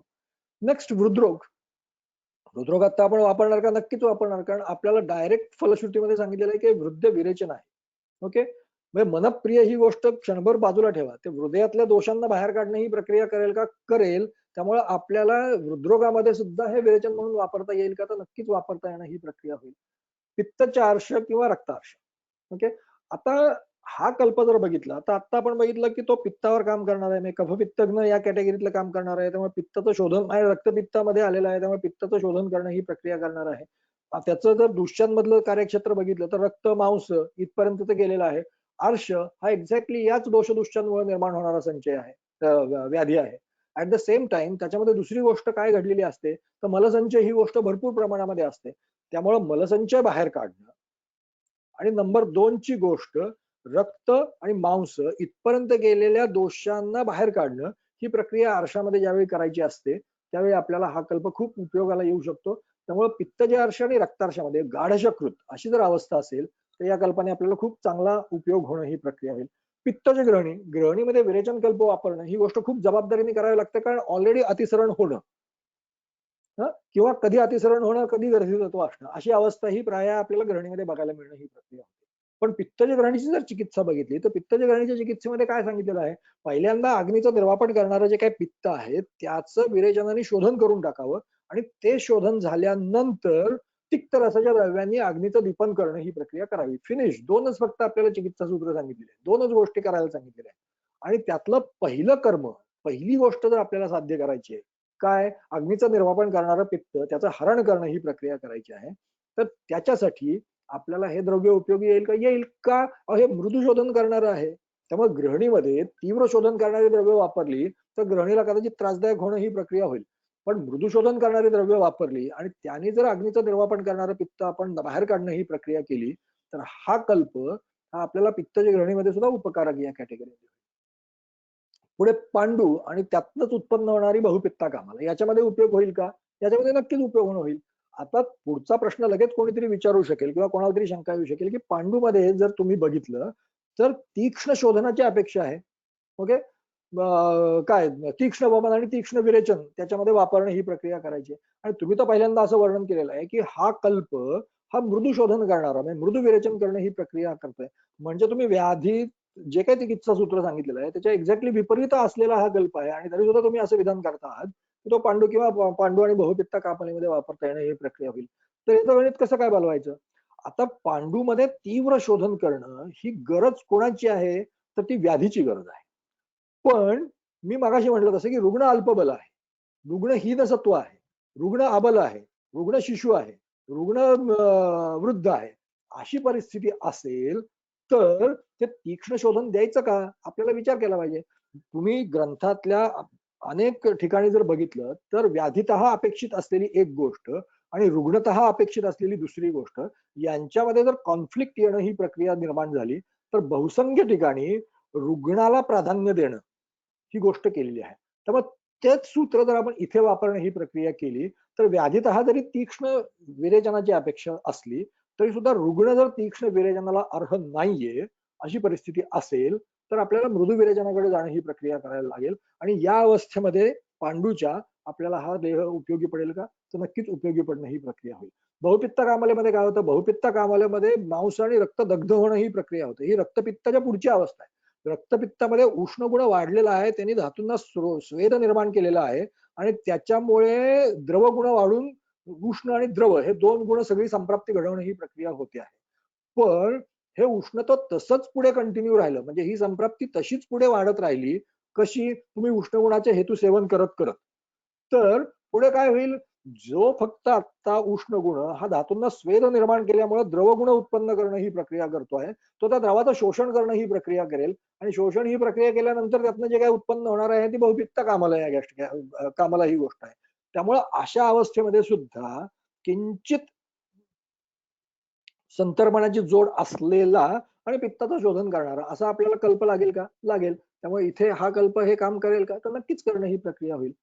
त्याच्यानंतर पुढे रक्तगत म्हणजे वातव्याधीमध्ये सुद्धा याचा उपयोग करणं ही गोष्ट शक्य आहे का, शक्य आहे. रक्तगत वाताची चिकित्सा काय सांगितलेली आहे, रक्तगत वाताची चिकित्सा विरेचन ही गोष्ट आहे. बरोबर आहे. वाताचा सामान्य उपक्रम जर आपण काढून बघितला तर संशोधन मृदू ही गोष्ट तिथे वातस्य उपक्रम स्नेहा स्वेदा संशोधन मृदू. त्यामुळे आपल्याला विरेचन कर्म हे जरी रक्तगत वातामध्ये सांगितलेलं असलं तरी सुद्धा तिथलं शोधन ही गोष्ट जी करायची आहे ते मृदू आहे. एक्झॅक्टली हा कल्प इथे बसतोय की नाही, बसतो आहे. आणि रक्तगत वातामध्ये वात हा रक्ताश्रित आहे ही गोष्ट पण स्पष्ट आहे. त्यामुळे रक्ताश्रित वाताचं शोधन करणं ही प्रक्रिया करायची असेल त्याच्यानंतर वाताच्या उपक्रमानं मृदू संशोधन ही गोष्ट पण यात फिट बसते, प्लस विरेचन ही गोष्ट पण फिट बसते. त्यामुळे रक्तगत वात या अवस्थेमध्ये सुद्धा या कल्पाचा आपल्याला उपयोग करता येईल का तर नक्कीच करता येणं ही गोष्ट शक्य आहे. पित्तावर्त वात ही पण वातव्याधीतली एक अवस्था आहे ज्याच्यामध्ये आपल्याला मृदू विरेचन हीच चिकित्सा सांगितलेली आहे. आणि त्यात दुसरी गोष्ट काय सांगितलेली आहे, क्षीरवान मृदू विरेचन म्हणजे रुग्णाला एका बाजूने फक्त दुग्धाहारावर ठेवणं ही प्रक्रिया करायची आहे आणि ऍट द सेम टाइम मृदू विरेचन करणं ही प्रक्रिया करायची आहे. फिट बसली का नाही अवस्था या कल्पामध्ये तर ही अवस्था या कल्पासाठी अत्यंत फिट बसली. तेव्हा पित्तावर्त वातामध्ये सुद्धा जेव्हा मृदू विरेचन करणं ही प्रक्रिया करायची असेल तेव्हा हा कल्प आपल्याला उपयोगी पडेल. आणि पुढची अवस्था म्हणजे रक्तावर्त वात. रक्तावर्त वाताची चिकित्सा तर कशी करायची सांगितली, रक्तपित्तहर चिकित्सा करायची सांगितलेलं आहे. आणि आत्ताचा आपण कल्प तर रक्तपित्तामधलाच वापरतो आहोत. बरोबर आहे. त्यामुळे इथे तर ती फिट बसली. त्यामुळे आपण सर्वरोग हरत्व ही जी काही गोष्ट त्या कल्पामध्ये वर्णन केलेली आहे ती एक अवस्था त्याची डिफाईन केल्यानंतर आपण इतक्या वेगवेगळ्या व्याधींमध्ये त्या अवस्थेचा विचार करता या कल्पाचा वापर करणे ही प्रक्रिया करू शकतो का, करू शकतो. आता याला एक लिमिटेशन येते, हा एक कल्प मृदू आहे त्यामुळे पृथ्वी प्रधान जर संप्राप्तीमध्ये जर पृथ्वीभाभूत आधिक्य आहे, घन निबिड अशा कॅटेगरीतल्या गोष्टी आहेत, पार्थिव गोष्टी भरपूर त्याच्यामध्ये आलेल्या आहेत अशी परिस्थिती असेल तर हे मृदू असल्यामुळं ते आपलं म्हणजे कसं आहे की म्हणजे मोठा दगड फोडायला तुम्ही सोनाराची हातोडी वापरल्यासारखा प्रकार केला. त्यामुळे तिथे अशी परिस्थिती असेल तर हा कल्प उपयोगी येणं ही प्रक्रिया अजिबात होणार नाही किंवा ती गोष्ट म्हणजे दीर्घकाळपर्यंत तुम्हाला ते काम करणं ही प्रक्रिया करायला लागेल. त्यामुळे अशा अवस्थेमध्ये हा कल्प न वापरणं ही गोष्ट जास्त योग्य होईल. तर इथे आपण पहिला कल्प संपवणं ही प्रक्रिया केलेली आहे. आता सगळ्यांना वाटेल की आपण एवढ्याच कॅटेगरीत सगळ्या कल्पांचा अभ्यास करणार आहोत तर तसं काही आपण करणार नाहीये. पहिलाच कल्प असल्यामुळे आपण त्याचा थोडं जास्त विस्ताराने अभ्यास करणं ही प्रक्रिया केलेली आहे. पुढचे कल्प जे आहेत त्यात आपण तुम्हाला खूप गोष्टी आता माहिती झालेल्या आहेत. या गृहीतकाच्या आधारे आपण पुढचे कल्प हे त्या कल्पाचं फक्त असलेलं वैशिष्ट्य एवढ्या मर्यादेमध्ये पण पुढे जाणं ही प्रक्रिया आपण करू शकतो. आता विरेचनामध्येच पुढचा योग आलेला आहे त्रिवृताच्या ऐवजी त्रिवृत लेहाच्या पुढे त्रिवृतादी मोदक. काय आहे त्याच्यामध्ये, इथे दोन कल्प आलेले आहेत. दोन्ही त्रिवृतादी मोदक या कॅटेगरीत तुम्ही त्रिवृतादी मोदक 1 आणि 2 असं म्हणून टाकू शकता. त्रिवृता त्रिफुला श्यामा पिप्पली शर्करा मधु मोदकः सन्निपातोर्ध्व रक्तशोफ ज्वरापहा. त्रिवृत घ्यायचा आहे, त्यात त्रिफला श्यामा आणि पिप्पली एवढ्या गोष्टी मिसळायच्या, शर्करा मिसळायचे, मध मिसळायचं आहे आणि त्याचे मोदक करणं ही प्रक्रिया करायची आहे. अशाच प्रकारचा दुसरा कल्प काय केलेला आहे, त्रिवृत, समस्थिता, तद्वत. तद्वत म्हणजे वरच्यासारखंच वापरणं ही प्रक्रिया करायची. त्रिवृत घ्यायचे, त्याच्यात काय करायचे, समस्थिता, समप्रमाणामध्ये साखर मिसळायची. पिप्पली पाद संयुता, 1/4 प्रमाणामध्ये पिप्पली घालणं ही प्रक्रिया करायची आहे. आणि हा जो तयार झालेला दुसरा त्रिवृतादी मोदक आहे तो सुद्धा तद्वत म्हणजे वरच्याच अवस्थेमध्ये वापरायचे. वरची अवस्था कुठली डिफाईन केलेली आहे, सन्निपात, ऊर्ध्व रक्त, शोफ आणि ज्वरापहा. म्हणजे सन्निपात ही दोषांची अवस्था फिक्स केली. व्याधी कुठले सांगितले, ऊर्ध्व रक्त म्हणजे ऊर्ध्वक रक्तपित्त, शोफ आणि ज्वर. आता सन्निपात हा जो काही हे जे काही विशेषण आहे हे आपण तीनही व्याधींना लावून घेणं ही प्रक्रिया करू शकतो. त्यामुळे सान्निपातिक ऊर्ध्वक रक्तपित्त, सान्निपातिक शोफ आणि सान्निपातिक ज्वर या अवस्थेमध्ये आपल्याला हा कल्प वापरणं ही प्रक्रिया करू शकतो. ओके. आता याचं विशेष या कल्पामध्ये काय घडलेलं आहे, अवलेहाच्या ऐवजी मोदक केलेला आहे. आणि याच्यामध्ये काही काही द्रव्य म्हणजे पिप्पली किंवा त्रिफला ही द्रव्य काही नवीन मिसळलेली आहे. आणि कल्पना अवलेहाच्या ऐवजी मोदक करणं ही प्रक्रिया केलेली आहे. त्याच्यामुळे घडलं काय की त्याचं किंचित तीक्ष्णत्व हे वाढणं ही प्रक्रिया झाली. आणि वृक्षत्व ही गोष्ट किंचित वाढणं ही, अवलेहामध्ये जी गोष्ट आपण स्निग्धत्वाकडे थोडी झुकवलेली होती ती इथे किंचित कमी झालेली आहे अशी परिस्थिती होते. फलश्रुती जर बघितली तर तुमच्या लक्षात येईल की ऊर्ध्वक रक्तपित्तामध्ये आपण वापरणार आहोत, त्याच्यामुळे तो कोष्ठावर काम करेल का काही प्रश्नच नाही. पण उरलेले जे दोन व्याधी आहेत शोफ आणि ज्वर हे शाखाश्रित आहे.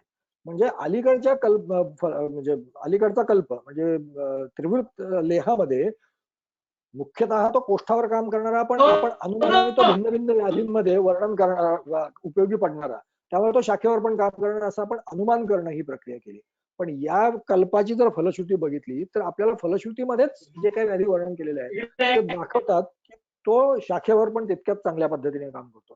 थोडक्यात काय तर पहिला कल्प हा प्राधान्याने कोष्ठाश्रित संप्राप्तीसाठी जास्त उपयोगाला येईल.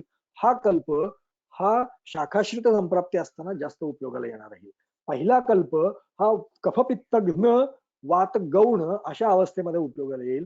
हा दुसरा कल्प हा सान्निपातिक अवस्थेमध्ये उपयोगी येणं ही प्रक्रिया होईल. आता फलश्रुतीतले व्याधी बघा, फलश्रुतीमध्ये काय व्याधी वर्णन केलेले आहेत, ज्वर आणि शोफ. आता तुम्ही त्याचे रक्तपित्ताचे उपद्रव बघा, वृद्धम पांडू ज्वर छर्दी कास शोफादी सारे, हे व्याधी रक्तपित्ताचे उपद्रव म्हणून निर्माण होणं ही प्रक्रिया होते. म्हणजे जे दोन व्याधी हे या कल्पामध्ये वर्णन केलेले आहेत हे उपद्रवात्मक अवस्थेमध्ये उत्पन्न होणारे व्याधी आहेत. याचा सरळ सरळ अर्थ असा झाला की हा कल्प हा रक्तपित्ताच्या उपद्रव या अवस्थेमध्ये वापरण्याचा आहे. म्हणजे थोडक्यात हा आधीच्या कल्पापेक्षा अधिक बलवान दोष संघात जर असेल, संप्राप्तीचं बल जर अधिक असेल, चिरकाली संप्राप्ती असेल का, कारण जेव्हा ती संप्राप्ती उपद्रव निर्माण करण्यापर्यंत चालू राहते याचा अर्थ ती चिरकालपर्यंत चालू राहणं ही प्रक्रिया झालेली आहे. बरोबर आहे. त्यामुळे अशी अवस्था असेल आणि दोष लीन झालेले आहे, चिरकालपर्यंत जर संप्राप्ती टिकली तर दोष लीन अवस्थेमध्ये जाणं ही गोष्ट सुद्धा शक्य आहे. त्यामुळे थोडक्यात काय तर आपल्याला ही गोष्ट स्पष्ट झाली याच्यामध्ये की पहिला कल्प हा रक्तपित्ताच्या सामान्य चिकित्सेमध्ये वापरायचा आहे. हा दुसरा कल्प हा रक्तपित्ताच्या उपद्रव या अवस्थेमध्ये वापरणं ही प्रक्रिया करायची आहे. पहिल्यापेक्षा दोषांचं संप्राप्तीचं बल जर जास्त प्रमाणामध्ये असेल तर हा दुसरा कल्प वापरायचा आहे. त्या मानाने दोष हे अल्पबल किंवा मध्यम बल असतील तर पहिला कल्प वापरणं ही प्रक्रिया करायची. याच्यामध्ये मी मगाशी म्हटलं की हे किंचित तीक्ष्णत्वाकडे झुकलेलं आहे किंवा आधीच्या पेक्षा तीक्ष्णत्व थोडं वाढलेलं आहे. त्याच्यामुळे काय झालं की आता शोथ किंवा ज्वर या दोन्हीमध्ये काय आहे, स्रोतरोध ही गोष्ट आहे. बरोबर आहे. तेव्हा स्रोतरोध जर तुम्हाला फोडायचा असेल तर तुम्हाला अल्पशा तीक्ष्णत्व ही गोष्ट आवश्यक आहे. बरोबर. त्यामुळे जिथे स्रोतरोध त्या मानाने मर्यादित स्वरूपाचे आहे, त्यामुळं मर्यादित स्वरूपातला स्रोतरोध फोडण्यासाठी हा कल्प उपयोगी पडणं ही प्रक्रिया होईल. तीव्र स्वरूपाचा स्रोत म्हणजे उदरातला स्रोतरोध घेतला तर यांनी कदाचित फुटणार नाही, कारण तिथे तीव्र स्वरूपाचा अतिशय निबिड असलेला स्रोतरोध आहे. त्यासाठी तिथे तुम्हाला तीव्र विरेचन करणारी तीक्ष्ण गुणाचा अतिरेक असलेली द्रव्य कदाचित वापरणं ही प्रक्रिया करायला लागेल. पण इथे शोथामध्ये आणि ज्वरामध्ये असलेला स्रोतरोध त्या मानाने मृदू आहे, त्या मानाने मध्यम बल आहे. त्यामुळे तो स्रोतरोध फोडायला सुद्धा हा कल्प उपयोगी पडेल. आधीचा कल्प स्रोतरोध फोडणे या पद्धतीचं काम करत नव्हता, हा स्रोतरोध काही प्रमाणामध्ये फोडण्याचं काम करणं ही प्रक्रिया करतो. थोडक्यात काय तर हा दुसरा कल्प जो आहे त्या दुसऱ्या कल्पाने विरेचनाच्या कल्पाची किंवा विरेचन या कर्माची कार्यकक्षा ही काही प्रमाणामध्ये विस्तृत केलेली आहे आणि अधिक वीर्यवान असलेला हा दुसरा कल्प वर्णन करणं ही प्रक्रिया केलेली आहे. आता अजून काही कल्प आहेत, पण मी हे दोनच फक्त विरेचन करणारे कल्प निवडले. त्यापुढे वत्सकादी योग हा वमन करणारा आहे. म्हणजे अधोग रक्तपित्तामध्ये वत्सकादी योग म्हणून चरकामध्ये आलेला आहे, वाटपट नाहीये हा. वत्सकस्य बलम मुष्टम मदनम मधुकम मधु अधोवहे रक्तपित्ते वमनम परमुच्यते. आता याच्यामध्ये मी फार विस्तार करणं ही प्रक्रिया करणार नाही. वमन करायचे अधोग रक्तपित्त आहे. फक्त वमनम परमुच्यते मी हाच एकमेव योग घेण्याचं कारण काय, बाकीच्या वमन करणाऱ्या योगांमध्ये परमुच्यते अशी फलश्रुती नाहीये. हा त्यात वर्णन केलेल्या वमन योगांमधला सगळ्यात श्रेष्ठ आहे. त्यामुळे आपण हा वापरायचा का, हा 100% वापरणं ही प्रक्रिया करायची. त्यामुळे अधोग रक्तपित्तामध्ये वमन करणं हा जर आपला ही जर आपली चिकित्सा पॉलिसी ठरलेली असेल तर हा योग आपल्याला उपयोगी येणं ही प्रक्रिया होऊ शकते. त्याच्यानंतर 1 मिनिट मी जरा पाणी पितो.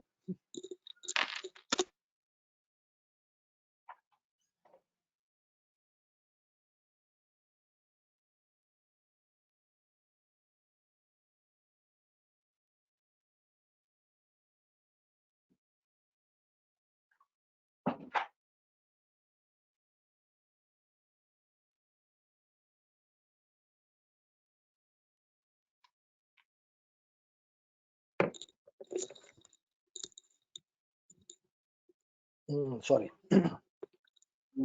आता पहिले शोधनाची अवस्था झाल्यानंतर पुढे काय वर्णन केलेलं आहे, तर त्याच्या पुढे त्यांनी संसर्जन क्रमातल्या काही गोष्टी सांगितलेल्या आहेत. आणि संसर्जन क्रमामध्ये हा आलेला एक कल्प आहे पंचसार मंथ. मधुखंडूर मृद्विका परुषक स्थितांबसा मंथो वा पंचसारेण सघृतैः लाजसक्तुभिः. दाडिम आमलक अम्लो वा मंदाग्नी अम्लाभिलाषेण. काय, मधु, खर्जूर, मृद्विका, परुषक, सीता आणि पाणी एवढ्या गोष्टी एकत्र करायच्या आहेत. त्याच्यानंतर पुढे काय, घृत आणि लाजसक्तू हे त्याच्यामध्ये मिसळायचं आहे आणि त्याला मंथ बनवायचं. म्हणजे फक्त मंथन ही गोष्ट करायची, मंथन हा संस्कार करायचा आणि तयार झालेला जो काही आहे कल्प त्याचं सेवन करणं ही प्रक्रिया करायची. कुठे करायची आहे, आता हा परत कुठे आलेला आहे, रक्तपित्त अधिकरणामध्ये आलेला आहे. पहिली शोधन ही गोष्ट होऊन गेलेली आहे. शोधनानंतर जो पथ्य विभाग वर्णन केलेला आहे, संसर्जन क्रम आणि पथ्य ही गोष्ट वर्णन केलेली आहे. मुद्दामून मी पथ्य विभाग हा शब्द इथे वापरलेला आहे, कारण हा फक्त संसर्जन क्रमापुरतं मर्यादित ठेवावा असं मला वाटत नाही. त्याचा अधिक विस्तार आपण करू शकतो, म्हणून मी तो शब्द इथे मुख्य वापरलेला आहे. पण इथे ग्रंथात पहिल्यांदा तो पुढे वापरलेला आहे, शुद्धस्य अनंतरो विधी यथास्वम मंथ पेयादी प्रयोज्यो रक्षता बलम. मंथ आणि पेया ह्या यथास्वम वापरणं ही प्रक्रिया करायची. म्हणजे त्या अधिकरणातली द्रव्य घेऊन वापरणं ही प्रक्रिया करायची आहे. काय, रक्षता बलम, बलाचं रक्षण करत करत ही प्रक्रिया करायची आहे. कारण का, तुम्ही शोधन केलेलं आहे, बरोबर आहे. त्यामुळे बल कमी धावणं, अग्निबल कमी होणं या गोष्टी अगदी सहज शक्य असणं ही गोष्ट आहे. तर त्याचं रक्षण करत करत हा वापरणं ही प्रक्रिया करायची आहे. आणि मंथ आणि पेयादीचं परत स्पष्ट असलेलं आहे, ऊर्ध्वगामध्ये मंथ वापरणं ही प्रक्रिया करायची आहे आणि अधोगामध्ये पेय वापरणं ही प्रक्रिया करायची आहे. तर थोडक्यात हा कल्प ऊर्ध्वग रक्तपित्तामध्ये शोधनोत्तर अग्नी अल्प आहे किंवा क्षीण आहे, देह पण क्षीण झालेला आहे. कशामुळे, शोधनामुळे. आधीपासूनच क्षीण आहे असं हे वर्णन नाहीये, शोधनामुळे अग्नी क्षीण झालेला आहे किंवा देह बल हे अल्प क्षीण झालेलं आहे. अशा अवस्थेमध्ये वापरण्यासाठी हा कल्प आलेला आहे. त्यामुळे आता एवढंच गोष्ट आपल्याला इथे कळाली. आता मगाशीच मी तुम्हाला सांगितलं की रक्तपित्त आणि ज्वर हे खूप जवळजवळचे असलेले व्याधी आहेत. त्यामुळे आता मंथ या गोष्टीची जर अवस्था आपल्याला अजून डिफाईन करायची असेल, अधिक अचूकतेकडे जायचं असेल, तर अशीच अवस्था रक्तपित्तामध्ये ज्वरामध्ये कुठे आलेली आहे का, ज्वरामध्ये पण ती गोष्ट आलेली आहे. ती आपण जरा बघूया. मद्योद्भवे मद्यनित्ये पित्तस्थानगते कफे ग्रीष्मे तयोः वा अधिकयोः तृच्छर्दी दाह पीडिते ऊर्ध्वं प्रवृत्ते रक्तेच पेयां न इच्छन्ति. या अवस्थेमध्ये पेया द्यायची नाही ही गोष्ट पहिल्यांदा सांगितली आणि पुढे काय सांगितलं, ते शुतू. त्या ठिकाणी करायचं काय, ज्वरापहे ही फलरसई ही अद्भिर्वा लाजतर्पणम पिबेत सशर्करा क्षौद्रात. आता त्या अवस्थेमध्ये, त्या म्हणजे या इथे वर्णन केलेल्या अवस्थेमध्ये फलरस, लाजतर्पण म्हणजे फलरसांसहित लाजतर्पण, त्याच्यामध्ये साखर आणि मध घालून पिणं ही प्रक्रिया करायची. हॅलो सर, ऊर्ध्व रक्तपित्तामध्ये पेया का बरं नाही द्यायची असं म्हणतात ते? मॅडम एकच मिनिट मी तुम्ही लिहून ठेवा, एकच शंका मिनिट. आपण नंतर घेऊया. हा सर तेच मी सांगणार होतो. हा. शंका आपण शेवटी घेऊया. हो हो.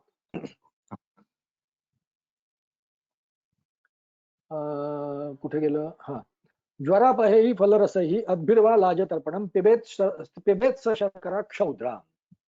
या अवस्थेमध्ये तो वापरणं ही प्रक्रिया करायची.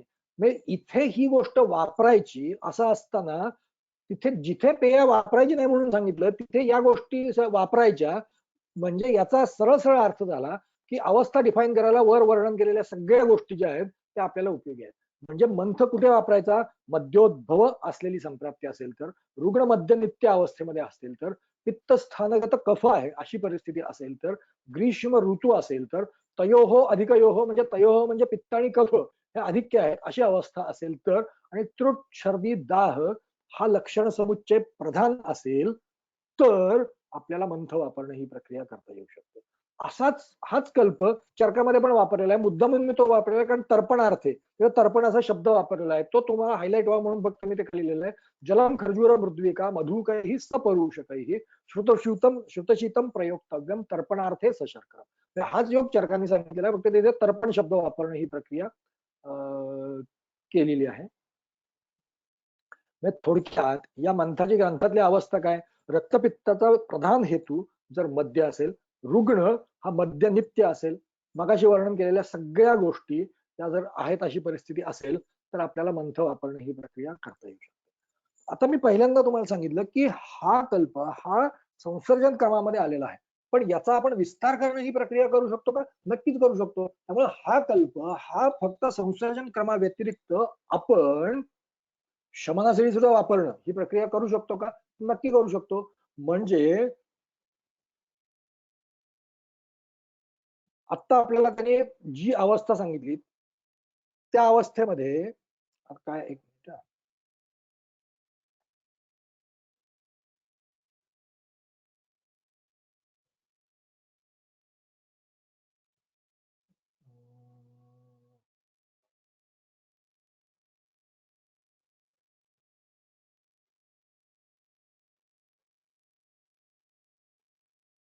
मिनिट, काहीतरी मिस झालं माझा शब्द कुठला तरी. ठीक आहे, मला परत आठवलं तर मी सांगतो तो मला काय सांगायचं होतं. त्यामुळे शमनासाठी आता फॉर एक्झाम्पल असं झालं की अपदर्पणोत्तर रक्तपित्त आहे किंवा संतर्पणोत्तर असलं तरी सुद्धा रुग्णवर कमी आहे आणि मला क्षीण आहे, अशा अवस्थेमध्ये आपण शोधनाकडे जाणार नाही. पण जर आधी वर्णन केलेली ही सगळी अवस्था त्याच्यामध्ये असेल आणि आपला निर्णय जर झाला की आपण शमनाकडे जायचं, तरी सुद्धा शमनासाठी हा आपल्याला कल्प वापरता येणं ही प्रक्रिया होईल का? नक्की होईल. त्यामुळे शमनासाठी जर हा सुद्धा कल्प जर वापरायचा असेल तर पित्त कफ प्रधान अवस्था जी ऑलरेडी सूत्रामध्ये स्पष्ट केलेली आहे, रस रक्त मांस इथपर्यंत दोष संचय गेलेला आहे आणि संतर्पणाची अपेक्षा आहे अशी जर परिस्थिती असेल, कारण संसर्जन क्रमामध्ये वर्णन केलेले कल्प हे प्रायः संतर्पण जातीचे आहे. ओके, तेव्हा संतर्पणाची अपेक्षा आहे अशी जर परिस्थिती असेल तर हा कल्प हा आपण शमनासाठी सुद्धा वापरणं ही प्रक्रिया करू शकतो. म्हणून हा मुद्दामून तुम्हाला मी वर्णन करणं ही प्रक्रिया केली आहे. त्यामुळे याच गोष्टीचा विचार करता अन्य कुठल्या कुठल्या व्याधींमध्ये हा वापरता येईल, ज्वरामध्ये वापरता येईल, आपण त्याची अवस्था डिफाईन करून बघितलेली आहे. मधात त्यामध्ये वापरेल, मधात त्यात तर याच्यासारखाच असलेला खर्जुरादी मंथ म्हणून एक आलेला आहे, थोडासाच बदल आहे, 1-2 द्रव्यांचा फक्त, तो तर त्या व्याधीच्या अधिकरणामध्ये येणं ही प्रक्रिया झालेली आहे. छर्दी मगाशी आपण डिफाईन केलं की छर्दीमध्ये सुद्धा काय मधुर रसाची द्रव्य आणि तर्पण करणारी द्रव्य अपेक्षित आहेत, छर्दीमध्ये उपयोगाला येईल. हे वृद्ध गोष्ट असल्यामुळे हृदरोगाला उपयोगाला येईल. पांडू आणि बहुपित्त कामला यांच्यामध्ये सुद्धा जेव्हा जेव्हा शमनाच्या अवस्था येणं ही प्रक्रिया होतील त्यावेळी शमनाच्या अवस्थेमध्ये जरा जास्त स्पेसिफाय करतो, शमनामध्ये जेव्हा ही अवस्था वर्णन केलेली तुम्हाला सापडेल त्यावेळी या व्याधींमध्ये सुद्धा आपण हा कल्प वापरणं ही प्रक्रिया करू शकतो. तर इथे शोधनाशी संबद्ध असलेले कल्प ही गोष्ट संपते. त्याच्यानंतर पुढे काय चालू होतं तर शमनाचे कल्प चालू होणं ही प्रक्रिया होते. ओके, आता शमनामध्ये सगळ्यात पहिल्यांदा वर्णन केलेलं आहे तो वासा.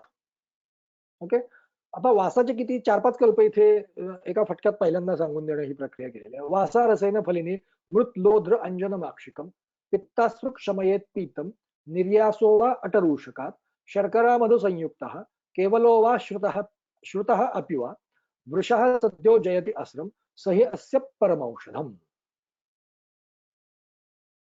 ओके. वासास्वरे, वासाच्या स्वरसाबरोबर ही सगळी द्रव्ये घ्यायची आहेत. फलिनी, मृत, लोत्र, अंजन, माक्षिक.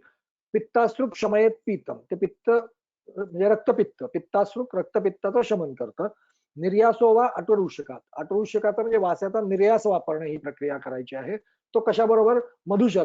शर्करा मधु संयुक्त हा केवलो वा, तो शर्करा आणि मध याच्या बरोबर किंवा केवल, किंवा म्हणजे केवळ निर्यास वापरणं ही त्या प्रक्रिया आहे. श्रुत हा अपिवा किंवा श्रुत म्हणजे क्वाथ सुद्धा त्याच पद्धतीने, म्हणजे एकटा क्वाथ किंवा मधुशर्करा युक्त क्वाथ ही प्रक्रिया करू शकतो. वृषः सद्यो जयती आश्रम, ही आपल्यासाठी असलेली खूप महत्वाची गोष्ट आहे. वृषः सद्यो जयती आश्रम हा इमिजिएट परिणाम देणारा असला श्रवण योग आहे किंवा हे द्रव्य आहे. ओके. सद्यो इमिजिएट फलश्रुती, आपल्याला त्यामुळे ही त्याची स्पेसिफिक अवस्था आहे. ओके. वृषः सद्यो जयती आश्रम सही अस्य परम औषधम, आणि हेच याचं परम सर्वश्रेष्ठ औषध असलेली गोष्ट आहे. भंगसेनामध्ये जरा याच्या पुढची अवस्था वर्णन केलेली आहे. वासायाम विद्यमानायाम आशायाम जीवितस्य च रक्तपित्ती क्षयी कासी किमर्थम अवसीदते, म्हणजे जगामध्ये सृष्टीमध्ये वासा ही गोष्ट असताना रक्तपित्त, क्षय, कास या लोकांनी जीविताची आशा सोडून द्यायचं कारण तर काय आहे? इतका म्हणजे जीविताची आशा सोडून दिलेल्या रुग्णांना सुद्धा बरं करण्याची क्षमता ही वासा या द्रव्यामध्ये आहे. कुठल्या कुठल्या व्याधींमध्ये? रक्तपित्त, क्षय आणि कास या व्याधींमध्ये. इतकं उत्तम, इतकं चांगलं असं परम औषध हे वासा हे द्रव्य आहे. आणि परत ती गोष्ट कशी आहे? सध्या जयती, इमिजिएट लगेच परिणाम देणं ही प्रक्रिया आहे. त्यामुळे आपल्याला ती अत्येक अवस्थेमध्ये वापरणं ही गोष्ट सुद्धा करता येऊ शकते. तर वासा कसा आहे? परत आपण ब्रीफ मध्ये जाऊ. तिक्त कशा आहे? शीत, कटू विपाकी आहे, कफपित्तग्न आणि वातल या कॅटेगरीतला आहे. जर त्याची दुष्य बघितली तर रक्त, वसा, वसावर का वसादनी म्हणजे तो वसेचं शोषण करणं असं त्याचं फलश्रुती पर्यायामध्ये ते एक पर्याय येणं ही गोष्ट आलेली आहे. त्यामुळं रक्त, वसा आणि रस याच्यावर मुख्य काम करेल. याच्यामध्ये लघुगुण आणि वृक्षगुण विशेष आहे, आणि विशेषत्वाने हा क्षयकास. फलश्रुतीमधल्या काही काही गोष्टी जे महत्वाचे शब्द आहेत ते मुद्दामून मी तुम्हाला रिकलेक्ट होण्यासाठी इथे लिहिलेले आहेत. क्षयकास, रक्तमूत्रजित, ज्याच्यासाठी आपण बहुतेक वेळा तो वापरत नाही. आपण वासाला अंडर एस्टिमेट करतो, आणि अंडर एस्टिमेट केल्यानंतर फक्त ते उर्ध्वक रक्तपित्तातलंच औषध असं करून आपण ही गोष्ट सोडून देतो. पण रक्तमूत्रजित असं पण त्याच्या फलश्रुतीमध्ये वर्णन करणं ही गोष्ट आलेली आहे वास्यामध्ये. त्यामुळे रक्तमूत्रजित म्हणजे रक्तपित्तासाठी मूत्रगत रक्तपित्तासाठी सुद्धा याचा उपयोग आपल्याला करता येणं ही गोष्ट शक्य आहे. हृदय आहे, वसादनी आहे आणि स्वर्य आहे, या विशेष गोष्टी याच्यामध्ये येतात. त्यामुळे आता हा जो काही वासा योग वर्णन केलेले आहे 4-5, ते 4-5 कल्प कुठल्या कुठल्या अवस्थेमध्ये वापरता येतील? पहिला कल्प काय केलेला आहे? वासा स्वरस, त्याच्यामध्ये फलिनी, मृत म्हणजे काय तर तुरटी, लोध्र, अंजन, माक्षिका एवढ्या सगळ्या गोष्टी एकत्र केलेल्या आहेत. हा कल्प काय होईल? हा तीव्र स्तंभन कॅटेगरीचं काम करणं ही प्रक्रिया करेल. ओके. कारण याच्यातली जर द्रव्य बघितली तर बहुतेक द्रव्य लोध्र, तुरटी वगैरे ही स्तंभन जातीची द्रव्य, तेव्हा तीव्र स्तंभनाची अपेक्षा आहे. त्यावेळी हा कल्प हा जास्त चांगला उपयोगी पडेल. ओके. त्याच्यानंतर दुसरी गोष्ट, हा संनिपातामध्ये उपयोगी पडेल, कारण ऊर्ध्वक रक्तपित्तामध्ये तिक्त आणि कषाय रसाची द्रव्य वापरायची आणि अधोक रक्तपित्तामध्ये मधुर रसाची द्रव्य वापरायची आहेत. हा जर योग तयार झालेला बघितला तर प्राधान्याने हा जरी तिक्त कषाय रसात्मक असला तरी सुद्धा काही द्रव्य याच्यामध्ये मधुर रसाची पण आलेली आहेत. त्यामुळे हा संनिपाताच्या अवस्थेमध्ये उपयोगी येईल का? संनिपात म्हणजे प्राधान्याने कफपित्त प्रधान अवस्थेमध्ये, पण थोडी कार्यकक्षा एक्सटेंड केली तर संनिपातिक अवस्थेमध्ये सुद्धा याचा उपयोग होणं ही प्रक्रिया होईल. फक्त अपेक्षा काय आहे की तीव्र स्तंभन करणं ही गोष्ट आपल्याला करायची आहे. केवल वासा स्वरस कुठे वापरणार? याच्यात बाकीचं काही म्हणजे तिक्त रसाचंच फक्त द्रव्य आहे. त्यामुळे हे जेव्हा केवल वासा वापरायचा आहे तेव्हा तो ऊर्ध्वक रक्तपित्तामध्ये वापरा. आणि दुसरी गोष्ट, स्वरस ही संकल्पना ह्या सगळ्या कल्पनांमधली गुरु असलेली कल्पना आहे. त्यामुळं अग्नी जर बलवान असेल, स्वरस पचवू शकेल एवढा सक्षम असेल तर वासा स्वरसाकडे जा. म्हणजे अग्नी बलवान असेल आणि ऊर्ध्वक रक्तपित्त असेल तर वासा स्वरस वापरा. वासा स्वरस आणि शर्करा मधू असं कॉम्बिनेशन जे पुढचं दिलेलं आहे ते कधी वापरणार? ते उभय रक्तपित्तामध्ये वापरता येईल का? शर्करा आणि मधु ही मधुर रसाची द्रव्य म्हणजे मधुर कषाय आहे, पण शर्करा ही मधुर रसाची, हे कषाय मधुर आपण म्हणूया ते. तर म्हणजे वासा तिक्त रसाचा कषाय रसाचा मधु असलेला आणि शर्करा ही मधुर रसाची, अशा तीनही रस त्याच्यामध्ये घेतल्यामुळे हा उभय रक्तपित्तामध्ये उपयोगी होईल का? उभय रक्तपित्तामध्ये उपयोगी पडणं ही प्रक्रिया होईल. फक्त अगेन सेम अग्नी कसा पाहिजे, बलवान असणं ही गोष्ट करायची. त्यानंतर वासा क्वाथ. आता क्वाथ ही कल्पना त्याच्यावर अग्निसंस्कार झालेले असल्यामुळे तितकी गुरु होत नाही. स्वरसाच्या मानाने ती लघु असलेली संकल्पना आहे. त्याच्यामुळे अग्नी जर अबला असेल, स्वरस पचवण्या एवढा सक्षम नसेल, तर क्वाथ या संकल्पनेकडे जाऊन वरच्याच अवस्थेमध्ये फक्त अग्नी हे डिफरन्सिएशन करणं ही प्रक्रिया केली तर क्वाथाकडे आपल्याला जाता येईल. सेम ही वासा क्वाथवित शर्करा मधू जी वासा स्वरसाची अवस्था आहे त्याच अवस्थेमध्ये फक्त अग्नी अबल अवस्थांना वापरणं ही प्रक्रिया करता येईल. आणि सद्योजयते असं म्हणजे काय, तर त्वरित परिणाम करण्याची अपेक्षा आहे. मला इथे आत्ता इमिजिएट रक्त थांबवणं ही प्रक्रिया, जे काय बाहेर प्रवर्तित होणारं रक्तपित्त आहे ते थांबवणं ही गोष्ट करायची आहे. अशी ज्यावेळी परिस्थिती असेल त्यावेळी याचा उपयोग करायचा.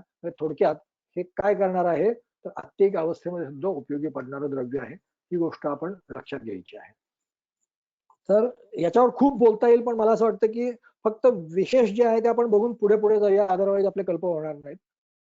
त्यानंतर पुढे काही वेगवेगळे क्वाथ वर्णन करणं ही प्रक्रिया केलेली आहे. 4-5 क्वाथ वर्णन केलेले आहेत. त्याच्यातले मी फक्त 2 क्वाथ आता आपण इथे, एक तर सोपे आहेत आणि हे बऱ्यापैकी वापरणं ही प्रक्रिया होते, त्यामुळे 2च निवडणं ही प्रक्रिया केलेली आहे.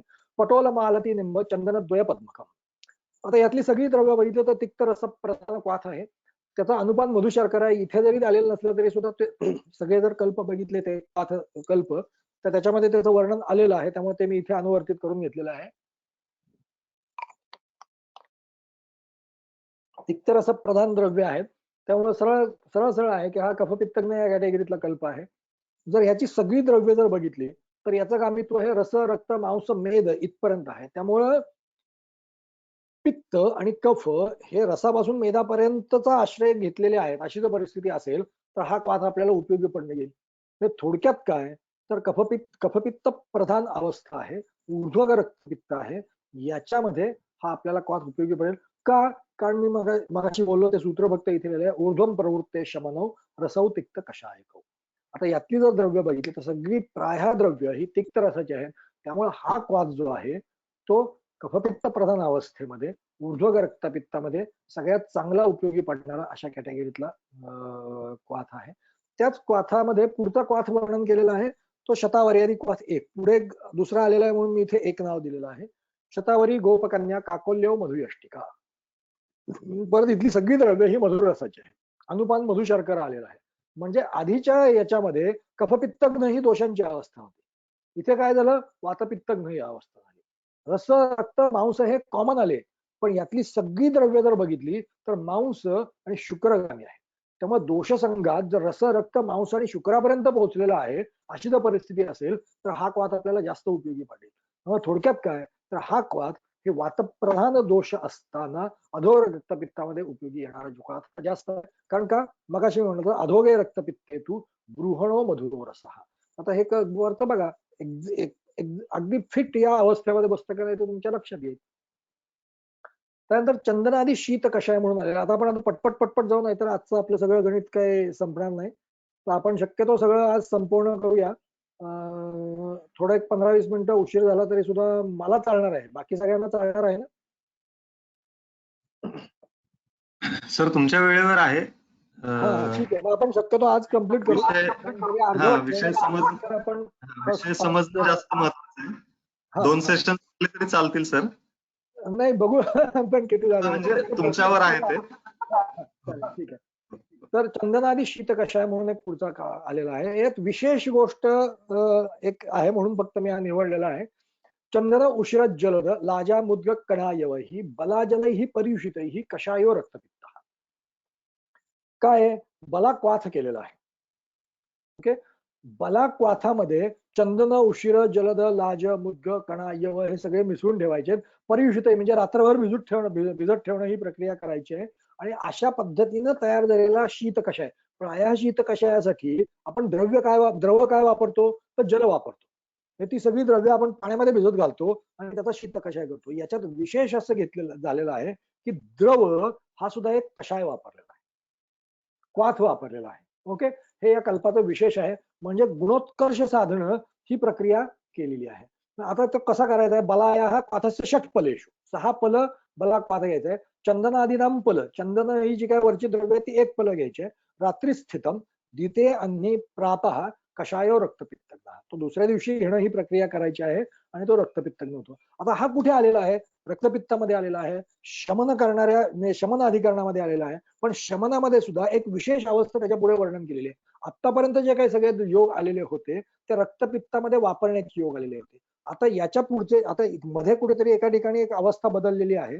तो कल्प मी घेतलेला नाही, एकदम त्या पुढचा कल्प घेतलेला आहे. त्याच्यात ती गोष्ट स्पष्ट झालेली आहे की अतिनिसृत रक्तचिकित्सा म्हणजे म्हणजे आता ही थोडीशी वरच्या पातळीवरचा जाणारा कल्प आहे. ओके, रक्तपित्तामध्ये जेव्हा अतिनिसृत रक्त म्हणजे प्रवर्तित होणारं रक्त हे अत्यधिक प्रमाणामध्ये प्रवर्तित झालेलं आहे. थोडंसं प्रवर्तित झालेलं आहे इथपर्यंत जाण्याची गरज नाही. अलीकडचे जे काय कशा वर्णन केलेले आहेत ते तुम्हाला उपयोगी पडणं ही प्रक्रिया होऊ शकेल. पण निसृत रक्त अशी जर अवस्था आलेली असेल तर अलीकडच्या कल्पांपेक्षा आपल्याला या कल्पाकडे जाणं ही गोष्ट आवश्यक आहे. कारण तो स्पेसिफिकली त्या अवस्थेसाठी वर्णन केलेला आहे. अत्यधिक रक्तस्रावजन्य रक्तपित्तजन्य अतिरक्तस्राव अशी जर परिस्थिती असेल तर याच्यामध्ये उपयोगी पडणं ही प्रक्रिया होऊ शकेल. इथे स्पेसिफिकेशन दिलेलं नाहीये, त्यामुळे आता हा कसा आहे, हा पण उभय रक्तपित्तामध्ये उपयोगी पडणं ही प्रक्रिया होईल का? होईल. तिक्तरस प्रधान द्रव्य आहेत. बला हे त्या मानाने मधुराकडे जाणारी गोष्ट आहे. त्यामुळे मधुर आणि तिक्त, लाजा हे पण परत मधुराकडे जाणं ही प्रक्रिया झालेली आहे. त्यामुळे हा सुद्धा प्राधान्याने ऊर्ध्वगाकडे, पण जर थोडीशी कार्यकक्षा एक्सटेंड केली तर उभय रक्तपित्तामध्ये पण उपयोगी पडणं ही प्रक्रिया होऊ शकेल का? तर होऊ शकेल. फक्त त्याची अवस्था लक्षात ठेवायची की अतिनिसृत रक्त. त्याच्यानंतर आठरुषकारी क्वाथ म्हणून ही गोष्ट आलेली आहे. ओके, हा पण खूप मोठ्या प्रमाणामध्ये वापरणं ही प्रक्रिया केली जाते आणि खूप सोपं आहे. आठरुषक मृद्विका पथ्या क्वाथ सशर्करा मधुमिश्र श्वास कास रक्तपित्त निवारण. हा चरकामध्ये आलेला आहे, वाग्भटात आलेला नाहीये. 3च द्रव्य आहेत, आठरुषक मृद्विका आणि पथ्या यांचा क्वाथ तयार करायचा आहे आणि साखरेबरोबर घेणं. सशर्करा मधुमिश्र, साखर आणि मध असं मिसळून करायचं आहे. आणि फलश्रुतीमध्ये व्याधी कुठले आहेत? श्वास कास रक्तपित्त, 3 व्याधी आले. मध किती घ्यायचा याचं स्पेसिफिकेशन वंगसेनाने दिले म्हणून मी त्याची ओळख खाली लिहिलेली आहे. क्षौद्राढ्य कसन श्वास रक्तपित्त निवारण. हा क्षौद्र किती घ्यायचं? 8 भरपूर प्रमाणामध्ये मध घेणं ही प्रक्रिया करायची आहे. थोडंसं आपला टाकल्यासारखं नैवेद्याला दाखवल्यासारखं मध घालणं ही प्रक्रिया करायची नाहीये. तर भरपूर प्रमाणामध्ये त्याच्यामध्ये मध घालणं ही प्रक्रिया करायची आहे. याच्यासाठी मी ती वंगसेनाची ओळ इथे घेतलेली आहे. म्हणजे थोडक्यात काय, तर ही 3 द्रव्ये घ्यायची, त्याचा क्वाथ करायचा, त्याच्यामध्ये साखर मध घालायची आणि या 3 व्याधीमध्ये वापरायचा. आता हा कुठे उपयोग आहे? मगाचाच तत्व इथे तिक्त रसाचं द्रव्य आहे, कषाय रसाची हरितकी आहे, तिक्त रसाच्या आठरुषक आहे, कषाय रसाची हरितकी आहे आणि मधुर रसाची मृद्विका आहे. 3ही रस वापरले. त्यामुळे हा प्राधान्याने उभय, म्हणजे हा खरं तर उभयग रक्तपित्त होईल. पण तिक्त आणि कषाय प्राधान्य आहे, त्यामुळे विशेषत्वाने हा ऊर्ध्वग रक्तपित्तामध्ये उपयोग आहे. त्यामुळे ऊर्ध्वग रक्तपित्त आहे. ऊर्ध्वग रक्तपित्ताचा प्रधान उपद्रव म्हणून कास उत्पन्न झालेला आहे आणि कासाचा प्रधान उपद्रव म्हणून श्वास उत्पन्न झालेला आहे. अशी जर अवस्था असेल म्हणजे श्वासामध्ये, म्हणजे एका व्याधीत दुसरा व्याधी उपद्रव स्वरूप असे जर रक्तपित्त कास श्वास अशी चेन निर्माण झालेली आहे, अशी जर परिस्थिती असेल तर हा क्वाथ हा जास्त उपयोगी पडेल. थोडक्यात काय, तर कफपित्त प्रधान आहेत, वात त्यामानाने अनुबंधी आहे, रक्त मांस मेद मज्जा आणि विशेषत्वाने प्राणवाह स्रोतस हे दूष्य आहे. अशी जर परिस्थिती असेल तर हा कल्प आपल्याला जास्त उपयोगी पडेल. हा कल्प सगळ्यात महत्वाचं कर्म कुठलं करणार आहे, तर अनुलोमन करणं ही प्रक्रिया करणार आहे. बरोबर आहे. मृद्विका पथ्या ह्या गोष्टी काय आहेत, तर अनुलोमन करणं ही प्रक्रिया करणारी आहे. त्याच्यामुळे हा अनुलोमन करणारा आणि त्याच्यामुळेच तो जरी उभयग रक्तपित्तामध्ये असला तरी सुद्धा विशेषत्वाने ऊर्ध्वग रक्तपित्तामध्ये काम करणारा हा क्वाथ ठेवू शकतो.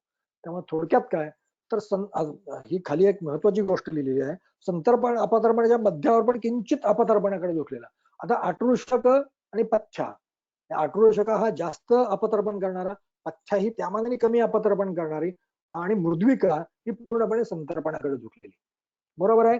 म्हणजे एकमेकाच्या विरुद्ध काम करणारी द्रव्य एकत्र घेऊन हा कल्प केलेला आहे. म्हणजे अगेन साध्य काय करायचा प्रयत्न केलेला आहे, हा एक्स्ट्रीम अपतर्पण किंवा एक्स्ट्रीम संतर्पण या कॅटेगरीतला कल्प नाही, तर त्याच्या मध्यावर असलेला पण अटरूषक आणि पथ्या ही दोन द्रव्य ही अपतर्पणाकडे अपतर्पण जातीची असल्यामुळे किंचित अपतर्पणाकडे झुकलेला कल्प आहे. त्यामुळे संतर्पणोत्तर रक्तपित्त जर असेल तर याचा उपयोग हा जास्त चांगल्या पद्धतीनं होणं ही प्रक्रिया होईल.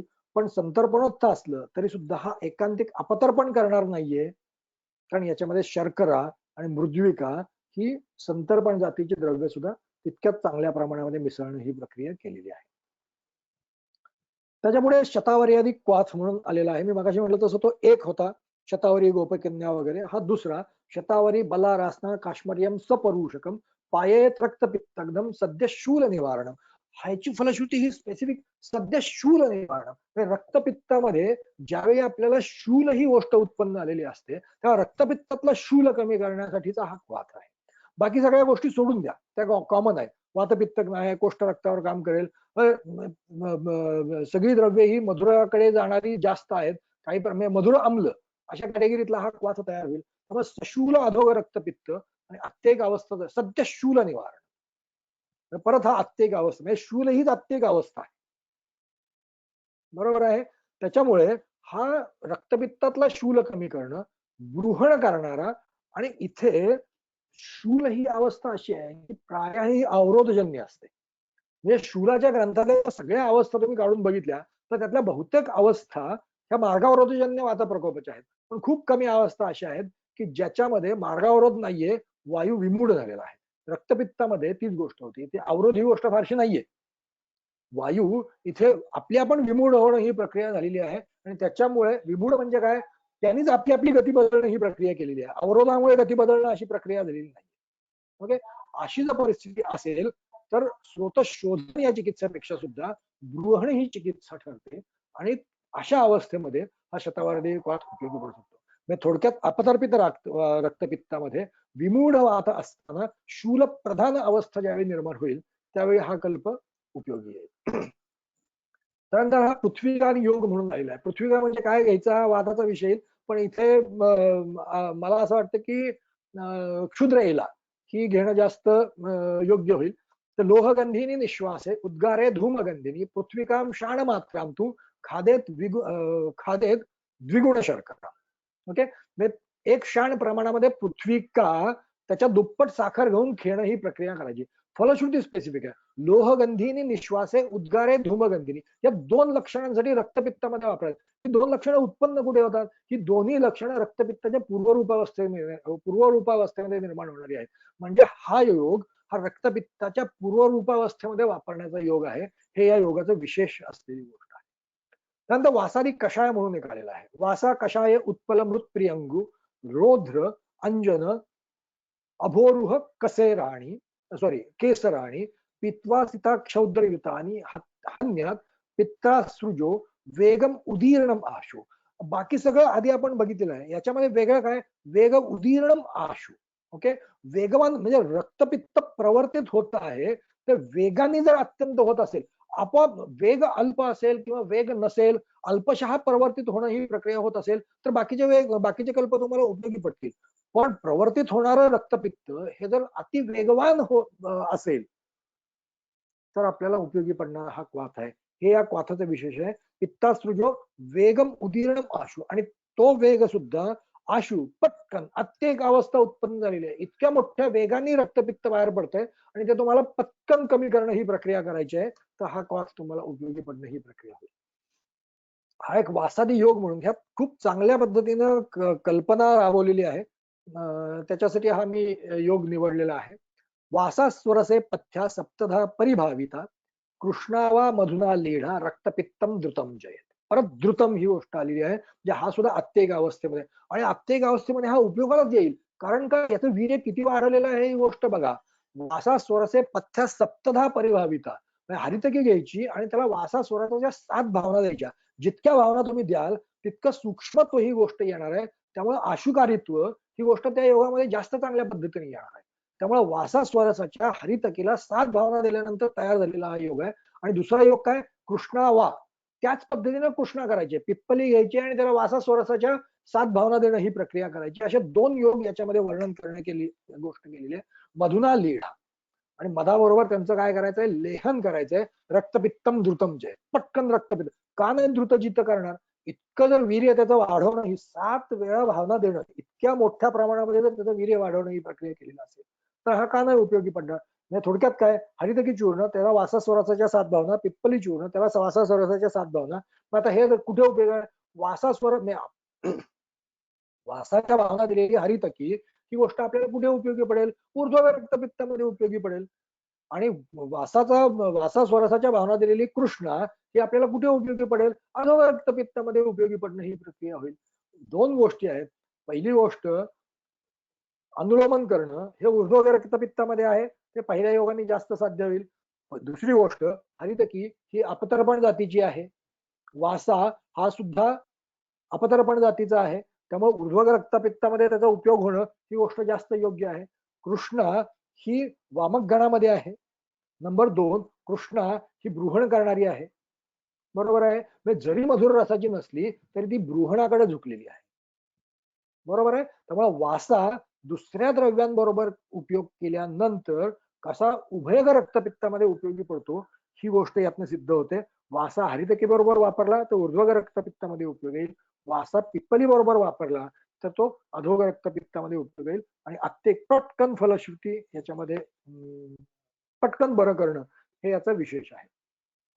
चंदनादी चूर्ण हा अत्यंत वीर्यवान स्तंभन कॅटेगरीचा कल्प आहे, म्हणून मी घेतलेला आहे. माझ्या वापरात हा फारसा नाहीये, पण हा वाचल्यानंतर मला वाटलं की आपण नक्की वापरणार, म्हणजे काय अवघड काही नाही, फक्त चूर्णच आहे. चंदनम दलदम लोध्रम उशिरम पद्मकेसरम नागपुष्पम च बिल्वम च भद्रमुस्तम शक्व शर्करम त्रिवेरम चैव पाठाच कुटजस्य फलम त्वचम शृंगवेरम सातिविषम धातकी च रसांजनम आम्रास्थि जंबुसारास्ति तथा मोचरसः अपि च नीलोत्पलम समंगाच सूक्ष्मेरा दाढिमत्वचम 24 एतानी समभागानी कारयत. ही सगळी द्रव्य किती आहेत तर 24 आहेत. बरोबर आहे. सम प्रमाणामध्ये एकत्र करणं एवढीच प्रक्रिया करायची आहे. तंडुलोदक संयुक्तम क्षौत्रेण सह योजये. तंडुलोदका बरोबर ते कशाबरोबर, तंडुलोदक आणि मध मधामध्ये कालवायचं, घाऊन टाकायचं, वर तंडुलोक पिणं ही प्रक्रिया करायची, किंवा हे सगळं एकत्र करून पिणं ही प्रक्रिया करायची. म्हणजे सगळी द्रव्य दिलेली आहेत, अनुपान दिलेलं आहे, सगळ्या गोष्टी इथे वर्णन करणं ही प्रक्रिया केलेली आहे. पुढे तिची फलश्रुती काय आहे बघा. हितम लोहित पित्तानाम अर्शस्सु ज्वरितेषु च मूर्छा तमोपसृष्टानां तृषार्तानां च दापयेत अतिसारम तथा छर्दिम स्त्रीणां रजसो ग्रहम चलितानां च गर्भाणां स्तंभनम परमुच्यते. हा स्तंभन करणाऱ्या द्रव्यांमधला परम सर्वश्रेष्ठ असलेला योग आहे. आणि बघा काय काय अतिसारामध्ये स्तंभन करायचं असेल, छर्दीमध्ये स्तंभन करायचं असेल, रजाधिक्यामध्ये स्तंभन करायचं असेल, एवढंच काय तर चलितानाम गर्भाणाम म्हणजे गर्भस्राव किंवा गर्भपात होतो आहे अशा वेळी सुद्धा स्तंभन करायचं असेल तर हा योग तुम्हाला उपयोगी पडतो आहे. म्हणजे हा अत्यंत वीर्यवान, कुठल्याही मार्गातनं शरीरातले भावपदार्थ बाहेर पडत असतील आणि आपल्याला इमिजिएट त्याचं स्तंभन करणं ही गोष्ट जर करायची असेल तर उपयोगी पडणारा हा कल्प आहे. म्हणून हा म्हणजे आता माझ्या दवाखान्यामध्ये भर पडणं ही प्रक्रिया होईल की हा एक कल्प आपण वापरणं ही प्रक्रिया करू. समचंदन योग हा एक द्रव्य कॉमन आणि बाकीचे द्रव्य बदलून हा किती कल्पांची संख्या वाढवता येते. म्हणजे अवस्था एकच, त्या द्रव्यांनुसार तुम्ही त्याची अवस्था थोडी वेगळी मॉडिफाय करणं ही प्रक्रिया करू शकता. हे कसं चांगल्या पद्धतीने करू शकता याच्यासाठी मी हा योग निवडलेला. यातले काही काही कल्प हे खूप वापरामध्ये आहेत. उशीर काली एकलोध्र पद्मक प्रियंगुका कटफल शंख गैरिका पृथक पृथक चंदनतुल्य भागिका सशर्करा तंडुल धावना प्लुता. काय वरची सगळी द्रव्य त्यातलं कुठलं तरी एक द्रव्य घ्यायचं, पृथक पृथक वेगवेगळ्या पद्धती कशाबरोबर, चंदनतुल्य भागिका. चंदन हे प्रधान द्रव्य झालं, त्याच्याबरोबर उशीर घ्या, कालियक घ्या, लोध्र घ्या, पद्मक घ्या, प्रियंग घ्या, कटपल घ्या, शंख घ्या, गैरिक घ्या. वरचं कुठलं द्रव्य निवडायचं तर तुम्ही ठरवायचं, अवस्थेनुसार तुम्ही ठरवायचं आहे. आणि ते ठरवल्यानंतर तो जो काही तयार झालेला योग आहे तो शर्करा आणि तंडुलोदक यांच्या बरोबर घ्यायचा आहे. रक्तम स पित्तम तमकम पिपासाम दाहम च पीता शमयंती सद्या. परत हा सुद्धा अत्येक अवस्थेमध्ये वापरण्याचा योग आहे. काय रक्तम स पित्तम, ओके, म्हणजे रक्तपित्त. तमकम, तमक श्वास किंवा तमप्रवेश असलेली, तमोदर्शन असलेली अवस्था. पिपासा, दाहमच पिता, एवढ्या सगळ्या गोष्टी याने शमन होणे. म्हणजे थोडक्यात काय होते, रक्तपित्तामध्ये शोषप्रधान अवस्था निर्माण झालेली आहे, उष्ण गुणाचा अतिरेक आहे. अशी ज्यावेळी परिस्थिती असेल त्यावेळी तमक, दाह, पिपासा या उष्ण गुणाच्या अतिरिक्ततेमुळे उत्पन्न होणाऱ्या अवस्था आहे. ओके, त्यामुळे उष्ण गुणाचा जर उत्कर्ष झालेला असेल तर तो कमी करण्यासाठी हा योग आपल्याला जास्त चांगल्या पद्धतीने होईल. तर किती योग झाले ते बघा. हा यष्ट्यादी कल्क म्हणून आलेला आहे. खूप म्हणजे एकच द्रव्य वापरून किती चांगला योग करता येतो याच्यासाठीचा हा एक चांगलं उदाहरण आहे. सक्षौद्रम तंडुलांबुना पिबेत अक्षसमम कल्पम यष्टी मधुकमेव. वर या सुश्रुतातला आहे, चरक वाग्भटामध्ये हा नाहीये. वर वेगळी गोष्ट आहे म्हणून ते तुम्हाला पटकन थोडं अर्धवट वाटेल, पण मला काय म्हणायचं ते तुम्हाला यातनं स्पष्ट आहे. सक्षौद्रम तंडुलांबुना, तंडुलांबू बरोबर ब हा बरोबर घ्यायचं काय, एक अक्ष प्रमाणामध्ये काय यष्टी मधुचा कल्क घेणं ही प्रक्रिया करायची. बरोबर आहे. म्हणजे हा मधुर रसात्मक अत्यंत ब्रूहण करणारा योग आहे, त्यामुळे अधो रक्तपित्तामध्ये वापरायचे. मग अजून आपण अवस्था त्याची डिफाईन काय करू शकतो, कटुरस प्रधान हेतू आहेत. त्यामुळे मधुर रसाचा आणि ब्रूहण करणारं द्रव्य आपल्याला जर पाहिजे असेल तर एकटी यष्टी ही आपल्याला उपयोगी पडणं ही प्रक्रिया होऊ शकते. इथे कल्क वापरायला सांगितलेलं आहे, तुम्ही त्याच्या भिन्न भिन्न कल्पना वापरायच्या का ते तुम्ही विचार करून ठरवणं ही प्रक्रिया करू शकता. ओके, त्यानंतर चंदनादी कल्क म्हणून एक आलेला आहे. चंदनम मधुरम लोध्रम एवमेवच समन्वित, मागचीच अवस्था. एवमेव म्हणजे अक्ष समम समधुतंडुलोदक. ओके, त्यामुळे तिक्त मधुर कषाय, मग संतर्पण मध्यावर.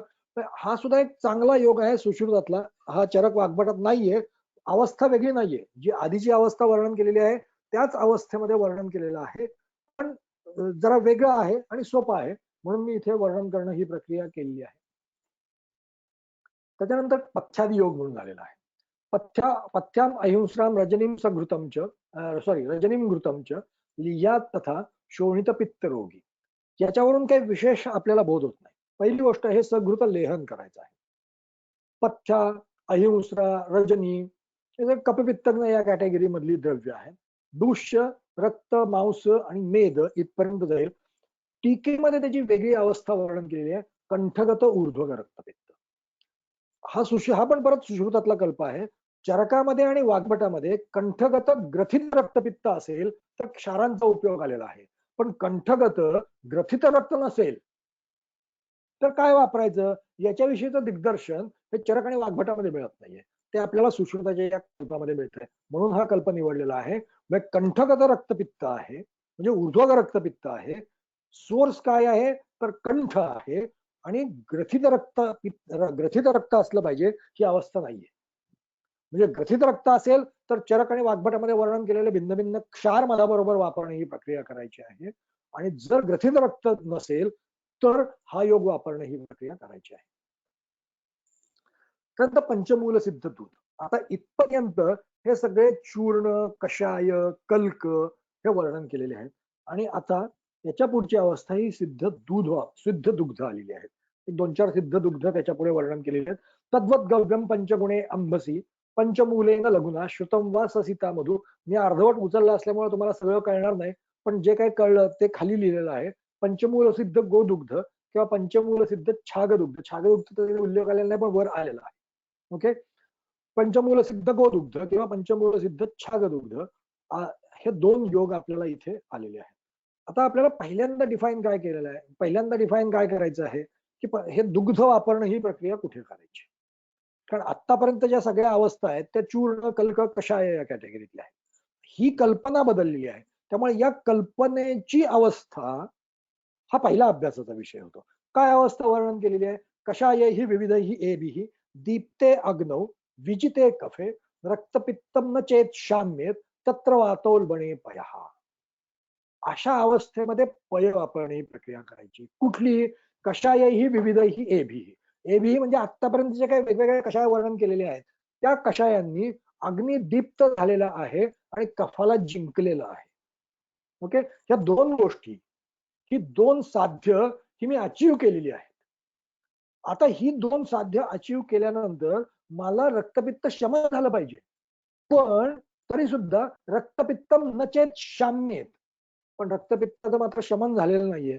अशा अवस्थेमध्ये जर वातोलबड अवस्था असेल तर पय वापरणे ही प्रक्रिया करायची आहे. म्हणजे पंचमूल सिद्ध दुग्ध वापरत असताना पहिल्यांदा पयाची अवस्था आपल्याला डिफाईन करायला पाहिजे, आणि ती ही अवस्था आहे काय, अग्निप्रदीप्त आहे, कफाला जिंकणं ही प्रक्रिया केलेली आहे आणि वात उलबण आहे.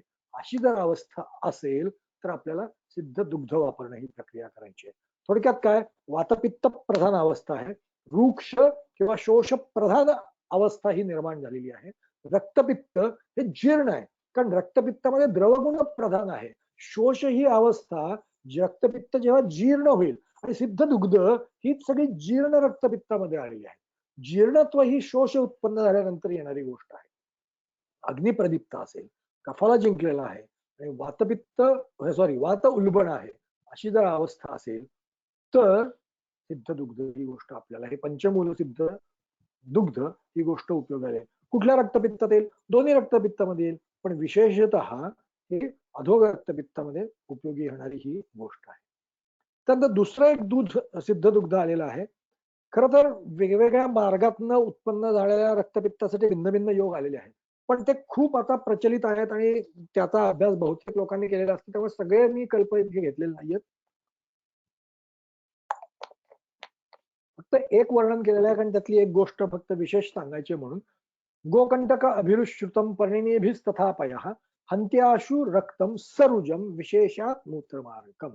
दोन योग सांगितलेले आहेत, गोकंटक म्हणजे गोक्षूर आणि अभिरुशतावरी यांचं श्रुतम पयः म्हणजे सिद्ध केलेलं पय किंवा परिणींनी सिद्ध केलेलं पय. ओके, आता जास्त वापरात आणि सोपं काय आहे, तर गोकंटक आणि शतावरी. ओके, तेव्हा गोक्षूर शतावरी सिद्ध दुग्ध ही गोष्ट वापरायची. काय, वातपित्त न सांगता येणारी गोष्ट आहे. रक्त मांस दोन्ही द्रव्य ही शुक्रगामी आहेत, त्यामुळे शुक्रगामी संप्राप्ती असेल तर याचा उपयोग जास्त चांगला होईल. ही आलेली कुठे आहेत, विशेषात मूत्रमार्ग रक्तपित्तासाठी आलेले आहे, म्हणजे मूत्र व स्रोतसाकडे याचं गामित्व आहे.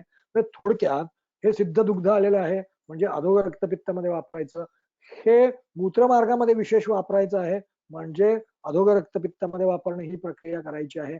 पण विशेष गोष्ट लक्षात घ्या इथे, हंत्याशु रक्तम सरुजम विशेषात मूत्रमार्ग, विशेषत्वानी मूत्रमार्गातल्या रक्तपित्ताचं शमन करत आहे. याचा अर्थ हे अन्य रक्तपित्तांमध्ये सुद्धा उपयोगी पडणारा योग आहे. हा मधुर रसाचा आहे, सिद्ध दुग्ध आहे, बृहण करणारा योग आहे, त्यामुळे हा ऊर्ध्वगापेक्षा अधोग रक्तपित्तामध्ये उपयोग होईल. त्यामुळे अधोग रक्तपित्त कुठल्याही मार्गातून प्रवर्तित होत असेल तरी सुद्धा हा योग खूप चांगल्या पद्धतीने उपयोगाला येईल. आणि मूत्रमार्ग जर रक्तपित्त असेल तर हा विशेषत्वाने उपयोगी येईल. हा सगळ्याच रक्तपित्तामध्ये वापरणं ही प्रक्रिया केली जाते, पण एक गोष्ट इथे स्पेसिफाय केलेली आहे जी आपण लक्षात घेतली पाहिजे. सरुज रक्तपित्त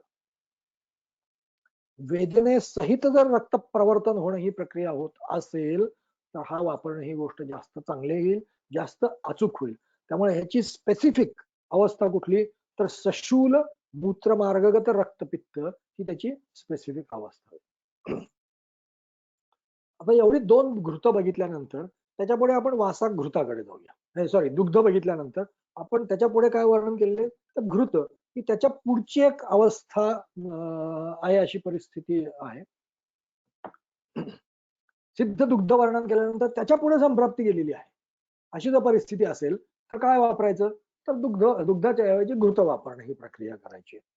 समूल मस्तकम क्षुण्णम वृषम अष्टगुणे अंबसी पक्त्वा अष्टांश शेषेन घृतम तेन विपाचयेत तत्पुष्पगर्भम तत्शीतम सक्षौद्रम पित्तशोणितम पित्तगुल्म ज्वर श्वास कास हृद्रोग कामलाह तिमिर भ्रम विसर्प स्वरसादांश्च नाशये. काय केलेलं आहे, समूल मस्तक क्षुण्णम वृषम अष्टगुणो अंबसी पक्त्वा. ओके, म्हणजे काय की पुष्प सोडून बाकी सगळं घ्यायचं आहे आणि त्या आठपट पाण्यामध्ये त्याचं क्वाथ करायचं आहे, एक अष्टमांश. त्याच्यानंतर काय, अष्टांश शेषेन घृतम तेन विपाचयेत, एक अष्टमांश झाल्यानंतर त्याच्यामध्ये घृत सिद्ध करणं ही प्रक्रिया करायची आहे. कल्क म्हणून काय करायचंय, तत्पुष्प गर्भम, तत् म्हणजे त्याच पुष्प वापरायचंय, कोणाचं, वासाचं. ओके, तत्पुष्पगर्भम तत्शी, आणि ते सिद्ध झाल्यानंतर तत्शीतम, ते सिद्ध झालेलं जे काही घृत आहे ते शीत झाल्यानंतर सक्षौद्रम, मध मिसळून सेवन करणं ही प्रक्रिया करायची आहे. पित्तशोणितम, कशामध्ये उपयोगाला येतं? पित्तशोणितम, रक्तपित्तामध्ये उपयोगाला येणं ही प्रक्रिया होते. इन ऍडिशन टू दॅट कुठल्या कुठल्या व्याधींमध्ये होते? तर पित्तगुल्म, ज्वर, श्वास, कास वगैरे वगैरे आपण मगाशी बघितले होते. मी वंगसेनातला श्लोक मुद्दामून लिहिलेला आहे, हाच कल्प आहे, पण त्यांनी अवस्था डिफाईन करायला आपल्याला मदत केलेली आहे. वृषकस्थ पंत्रांकुर पुष्प शाखा कल्क शरी कषाय कल्केन सिद्धम विपक्वम, सॉरी घृतम विपक्वम समाक्षिकम क्षीण कफे प्रयुक्तम तद्रक्तपित्तम शमयती उदीर्णम. उदीरित असलेलं रक्तपित्त क्षीण कफ अशा अवस्थेमध्ये वापरण्याचा हा योग आहे. म्हणजे आपल्याला त्याची अवस्था डिफाईन करायला ही फलश्रुती उपयोगी पडते, म्हणून सेम योग असला तरी ही फलश्रुती मी इथे लिहिलेली आहे. आता सिद्धघृताची अवस्था कुठली? ओके, आता जी रक्तपित्तामध्ये सिद्ध दुग्ध आणि त्याच्यामध्ये जीर्ण रक्तपित्तामध्ये पहिल्यांदा सिद्ध दुग्ध आणि त्याच्यानंतर सिद्ध घृत आलेली आहे. म्हणजे जी सिद्ध दुग्धाची अवस्था वर्णन केलेली आहे तीच सिद्ध घृताची अवस्था आहे. हा नंबर एक. आता घृताची अवस्था डिफाईन करण्यासाठी परत आपल्याला ज्वराची चिकित्सा ही पण उपयोगाला येते. ज्वरामध्ये सिद्ध घृताच्या काही मोर अप्रोप्रिएट अवस्था वर्णन केलेल्या आहेत. त्याचा आपल्याला उपयोग इथे करून घेता येईल का? येईल. सर्पिर दद्यात कफे मंदे वातपित्तोत्तरे ज्वरे, स्पेसिफाय झाली. कुठली दोष आहे? वातपित्तोत्तरे ज्वरे आणि कफे क्षीणे. ओके, म्हणजे वातपित्त वृद्ध आणि कफ क्षीण अशा अवस्थेमध्ये ज्वरात वापरायला सांगितलेलं आहे. सेम अवस्था आपण रक्तपित्तामध्ये उचलणं ही प्रक्रिया करू शकतो. यस त्यात अतिबलो धातु सहचारी सदा गती तस्य संशमनम शर्पी दीप्तस्य एव अंबुवेश्मनः. म्हणजे आता तिथलं वृक्ष तेज वगैरे या सगळ्या गोष्टी ऍप्लिकेबल नाहीत म्हणून मी इथे घेतलेल्या नाहीयेत, पण इथे थोडक्यात वर्णन केलेली गोष्ट मला हायलाइट काय करायची आहे ती मी खालच्या ओळीमध्ये लिहिलेली आहे. तेजाचं अत्यंत औष्ण्य आहे, त्या औष्ण्याने शोषण करून रौक्ष आणि खरत्व उत्पन्न केलेलं आहे आणि त्याच्यामुळे वात वृद्ध झालेला आहे. म्हणजे थोडक्यात जीर्ण रक्तपित्तामध्ये वृद्ध वात अशी अवस्था निर्माण झालेली आहे. आणि ती वृद्ध वात अवस्था म्हणजे काय झालं थोडक्यात, तर क्षीण कफ आणि वृद्ध वात जीर्णत्व ही गोष्ट ही अजून अवस्था डिफाईन करणारी आपल्याला उपयुक्त ठरली.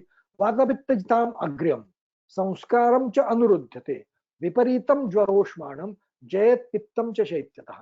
म्हणजे थोडक्यात काय, सॉरी पुढची आहे, स्नेहात वातम घृतम तुल्यम योग संस्कारतः कफम.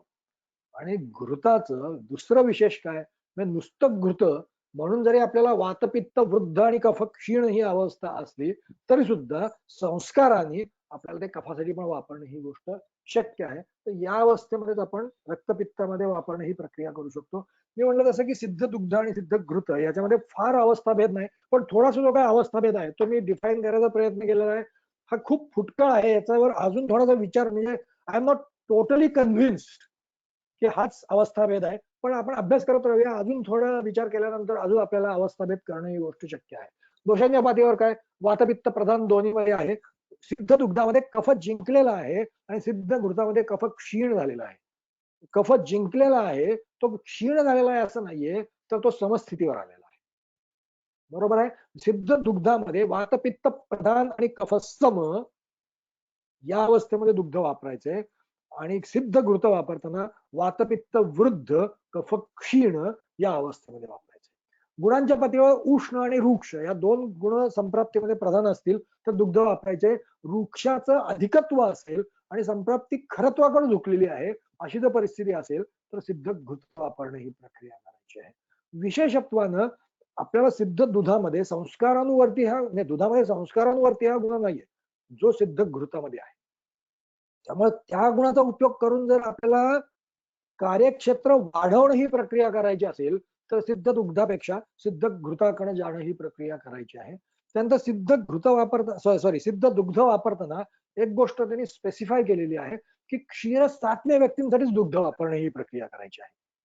बरोबर आहे. त्यामुळे ज्या लोकांना क्षीर सातनं नाहीये त्या लोकांना आपण डायरेक्टली सिद्ध घृताकडे जाणं ही प्रक्रिया आपण करू शकतो. त्याच्यानंतर सिद्ध दुग्ध वर्णन करताना एक टीकेमध्ये वाक्य आलेलं आहे की हे शोधन प्रधान, बहुतेक सगळी दुग्ध जी आहेत ती शोधन प्रधान जातीचं काम करणारी आहेत. बरोबर आहे. त्यामुळे शोधनाकडे झुकलेली चिकित्सा असं जर आपल्याला पाहिजे असेल तर सिद्ध दुग्ध वापरणं ही प्रक्रिया करायची, आणि शमन प्रधान चिकित्सा जर करायची असेल तर सिद्ध घृत वापरणं ही प्रक्रिया जास्त करायची. अग्नीचा विचार केला तर अग्नी दीप्त असेल तर आपल्याला सिद्ध दुग्ध वापरायचं आहे, आणि अग्नी मंद असेल तर सिद्ध घृत वापरणं ही प्रक्रिया करायची आहे. हा आपल्याला तर दोन्ही मधलं डिफरन्सिएशन करता येऊ शकतं. आता आपण परत आपल्या वासाघृताकडे येऊया. वासाघृतामध्ये इतके सारे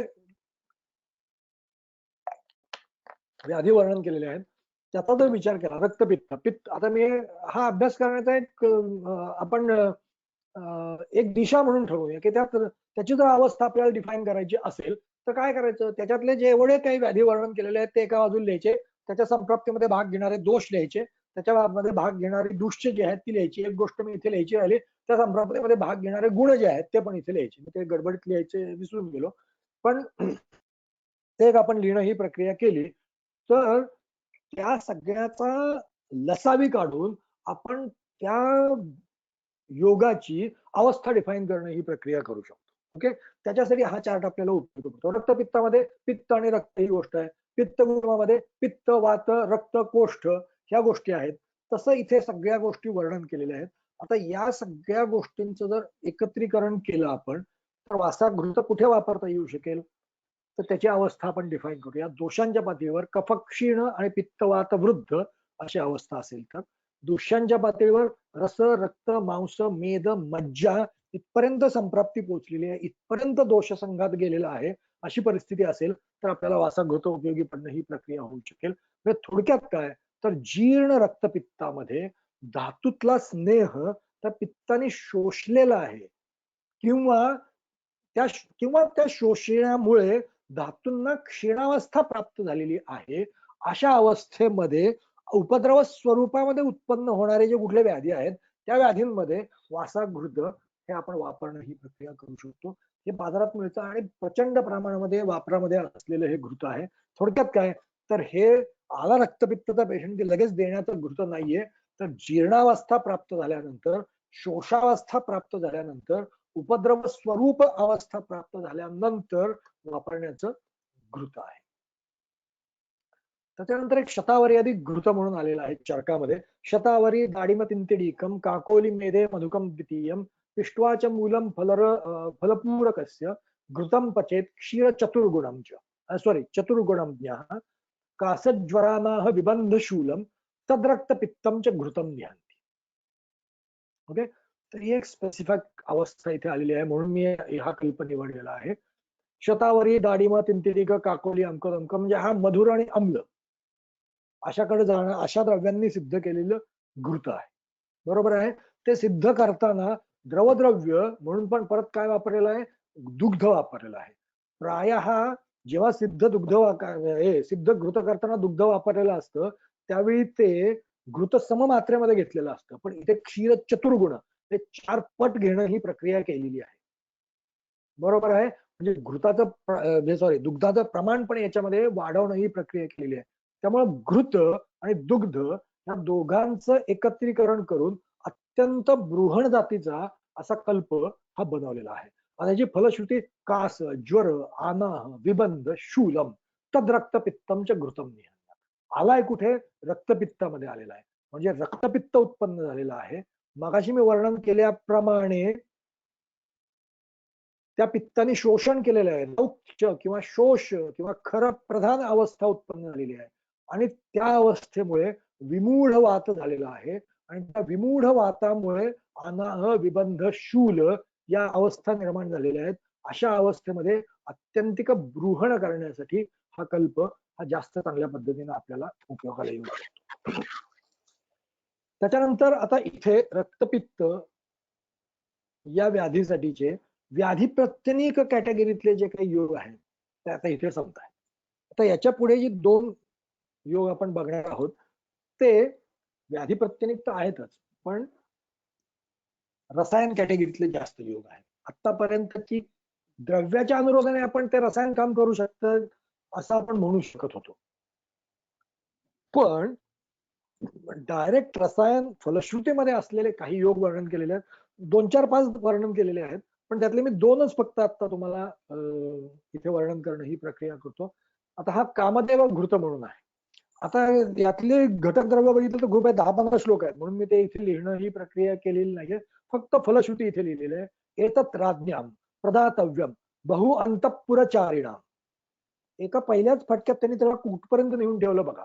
एतत् राज्ञाम प्रदातव्यम बहु अंतःपुरचारिणाम स्त्रीणाम च एव अप्रजातानाम दुर्बलानाम च देहिनाम श्रेष्ठम बलकरम धन्यम वृद्ध्यम वृष्यम रसायनम ओजस तेजोकरम स्वर्यम आयुष्यम प्राणवर्धनम संवर्धयति शुष्कम च पुरुषम दुर्बलेन्द्रियम सर्वरोग विनिर्मुक्तम तोयसिक्तो यथा द्रुमः कामदेवम इति ख्यातम सर्पिहि उक्तम महागुणम. म्हणजे रक्तपित्तानंतर तो गलित गात्र झालेला आहे, क्षाम क्षीण या अवस्थेमध्ये येऊन पोहोचलेला आहे, शुक्र क्षीण झालेला आहे. म्हणजे आता शुक्र क्षीणत्व हे रक्तपित्तामुळे संवर्धयति शुष्कमच्या पुरुषम दुर्बलेंद्रियम, जो पुरुष शुष्क झालेला आहे म्हणजे धातू अत्यंत क्षीण झालेले आहेत. दुर्बलेंद्रिय, इंद्रिय हा शब्द बरेच वेळा शुक्राला वापरला जातो. शुक्र क्षीण झालेला आहे अशा अवस्थेमध्ये हा वापरायचा आहे. आणि दुसरी काय अवस्था आहे, एतत् राज्ञाम प्रदातव्यम बहु अंतःपुरचारिणम, म्हणजे व्यवयाचा अतियोग हा सुद्धा हेतू आहे. अशी परिस्थिती असेल तर सगळ्या धातूंचं म्हणजे आणि संप्राप्ती ओजस तेजोकरम. ओके, त्यामुळे ओजापर्यंत संप्राप्ती गेलेली आहे. शुक्र क्षीण आहे, हे सर्वच धातू क्षीण आहेत पण विशेषत्वाने शुक्र क्षीण आहे. अशा अवस्थेमध्ये प्राणाचं धारण करणं, नॉट ओनली धारण पण वर्धन करणं, या गोष्टीसाठी याचा उपयोग हा आपल्याला होणं ही प्रक्रिया होते. हा रसायन कॅटेगरीतला. आणि त्याच्यानंतर काय, ओजस तेजोकरम, ओज आणि तेज वाढवतोय, म्हणजे व्याधीचं पूर्ण शमन झाल्यानंतर धातूंना सुस्थितीमध्ये आणून ठेवणं ही जी काय पुढची प्रक्रिया आहे, हे स्वास्थ्य प्लस समथिंग ही गोष्ट आपल्याला जेव्हा अचीव करायची आहे त्यावेळी हा आपल्याला उपयोगी येणं ही प्रक्रिया होऊ शकते. त्यानंतर शतावरी घृत म्हणून पण रसायनामध्ये आलेले, याच्यामध्ये सुद्धा फक्त मी फलश्रुती घेतलेली आहे कारण घटक द्रव्यांचे श्लोक 10-15 खूप भरपूर आहे. रक्तपित्त विकारेषु वातरक्त गदेषु च क्षीण शुक्रेषु दातव्यम वाजीकरणम उत्तमम अंगदाहम शिरोदाहम ज्वर पित्त समुद्भवम योनिशूलम च दाहम च मूत्रकृच्छ्रम च पैत्तिकम एतान रोगान निहंति आशु छिन्न अभ्रम इव मारुतः शतावरी सर्पी इदम बलवर्णाग्निवर्धनम. याच्यामध्ये बाकी सगळ्या गोष्टी आधीच्या सारख्या आहेत, पण याच्यामध्ये वेगळी गोष्ट वर्णन केलेली फक्त एकच आहे, बल वर्ण अग्निवर्धन. बलवर्धन आणि वर्णवर्धन हे अलीकडच्या कामदेव घृतामध्ये पण होतं, पण अग्निशी संबद्ध कुठलीही फलश्रुती ही कामदेवामध्ये नव्हती.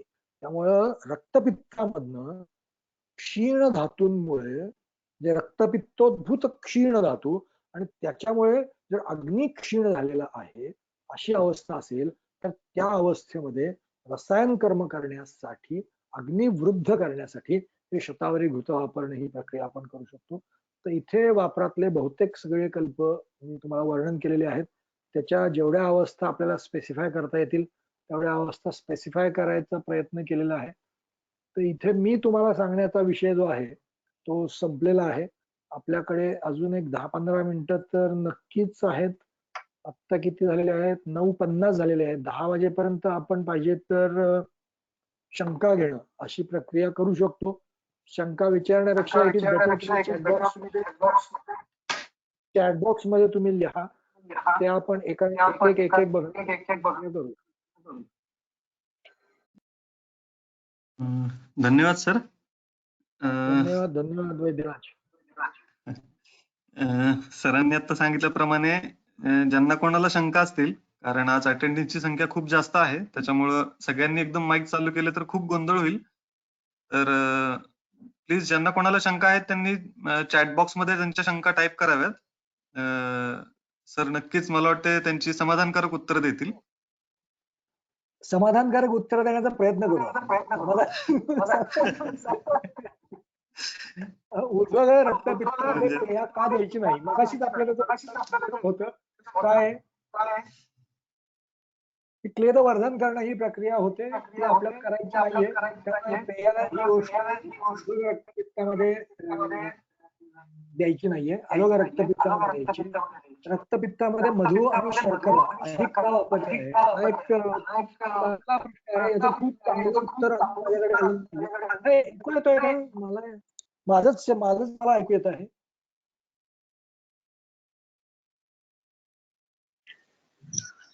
हॅलो. हो सर, येत होता, पण आता तुम्ही बोललात ते व्यवस्थित ऐकू आलं. ठीक आहे. रक्तपित्तामध्ये मधु आणि शर्करा हे अधिक का वापरली आहे? खूप चांगलं ऑब्झर्वेशन आहे. तुम्हाला बहुतेक मध वापरलेलं आहे असे भरपूर योग मिळतात, पण रक्तपित्तामधल्या बहुतेक योगामध्ये मधु आणि शर्करा असं एकत्र केलेलं आहे. तर मला असं वाटतं की मधु आणि शर्करा हे एकत्र कॉम्बिनेशन हे त्रिदोषज्ञ या कॅटेगरीमध्ये होतं, म्हणून कदाचित ते रक्तपित्तामध्ये वापरणं ही प्रक्रिया जास्त केलेली असण्याची शक्यता आहे. पण याच्यावर अजून खूप विचार, हा मला पण बऱ्याच दिवसापासून पडलेला प्रश्न आहे आणि आता मी सांगतो एवढंच मला त्याचं सुचलेलं उत्तर आहे. याच्यावर अजून खूप विचार करण्याची आवश्यकता आहे. पण मध आणि साखर एकत्र केल्यानंतर त्रिदोषज्ञ ही गोष्ट जास्त, कारण मध हा कफपित्तज्ञ आहे, वातवृद्ध करणार आहे. साखर मिसळल्यानंतर वातवृद्धी ही गोष्ट होत नाहीये, त्याच्यामुळे तो त्रिदोषज्ञ या कॅटेगरी मधलं काम ही गोष्ट जास्त चांगल्या पद्धतीने करेल.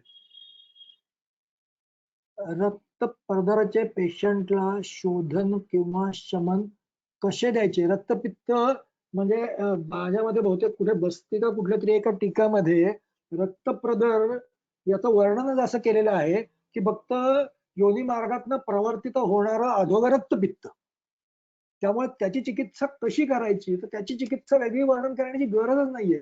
अधोगर रक्तपित्ताची जी चिकित्सा आहे तीच रक्तप्रदराची चिकित्सा आहे.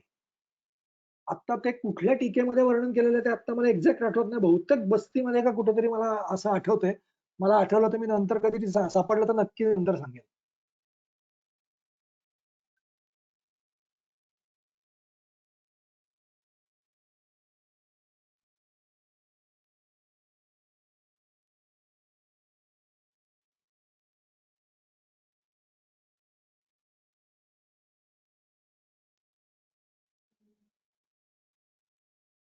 वासा हे एक मधला प्रश्न दिसतो. वासा हे विशेष शोध,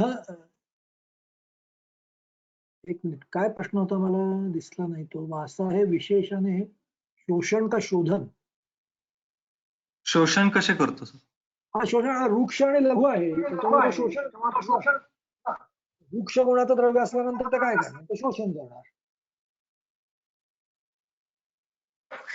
सर तुम्ही म्हटलं होतं वसेचे शोषण करतो म्हणून विचारलं. तो लघु गुणाचा आहे आणि वृक्ष गुणाचा वसा हे स्निग्ध गुणाचा परमोच्च बिंदू आहे आणि त्याचं गामित्व जर त्याच्याकडे असेल तर म्हणून तो त्याचा पर्याय म्हणून आलेला आहे.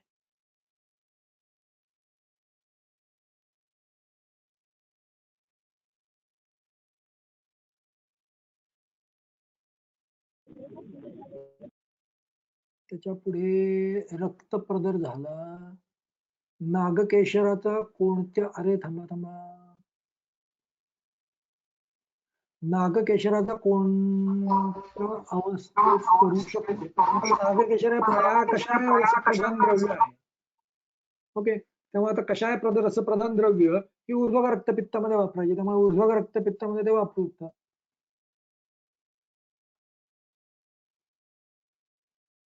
सर बहुतेक सिद्धिस्थान व्यापनामध्ये आहे. हे काय आहे मला लक्षात नाही आलं. हे मयुरीने लिहिलेलं आहे.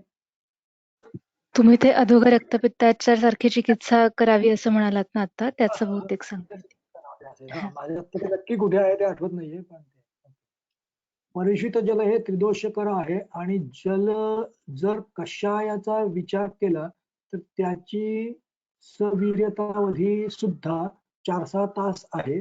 मग रक्तपित्तामध्ये जेव्हा कषाय पूर्ण रात्र ठेवलं तर ते शीत प्रदान होईल, पण त्रिदोषक कारक हा दोष निर्माण होणार नाही का?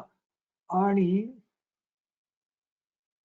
सवीरतावधीचा काय विचार करायला पाहिजे? कारण इथे सिद्ध जल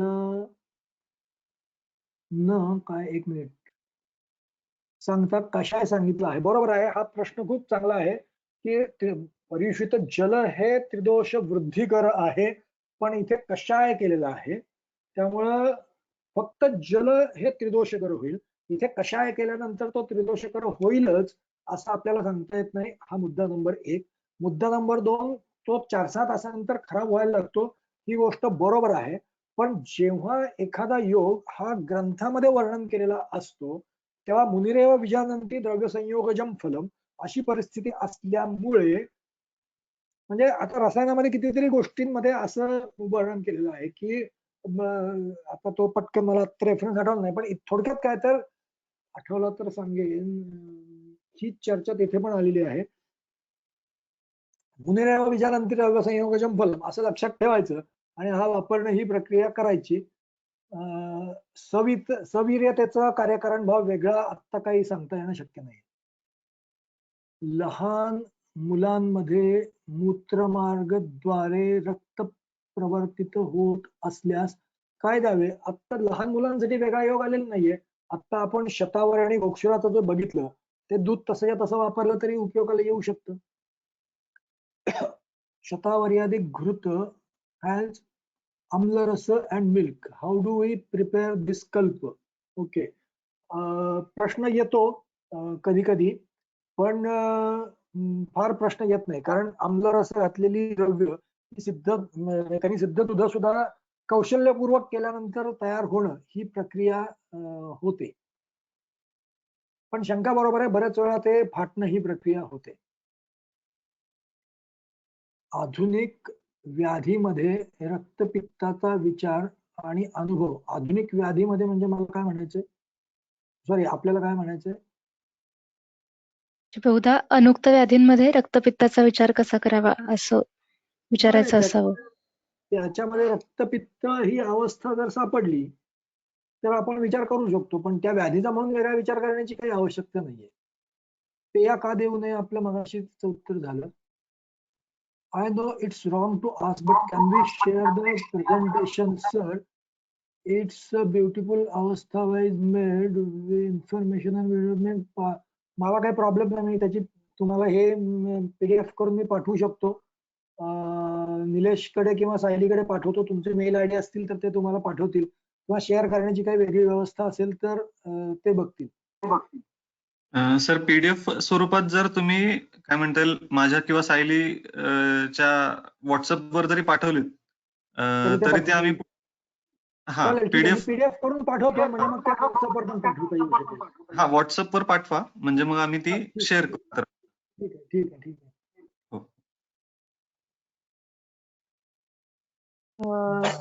सर, सुश्रुत रक्तपित्तामध्ये आहे बहुतेक ती अवस्था.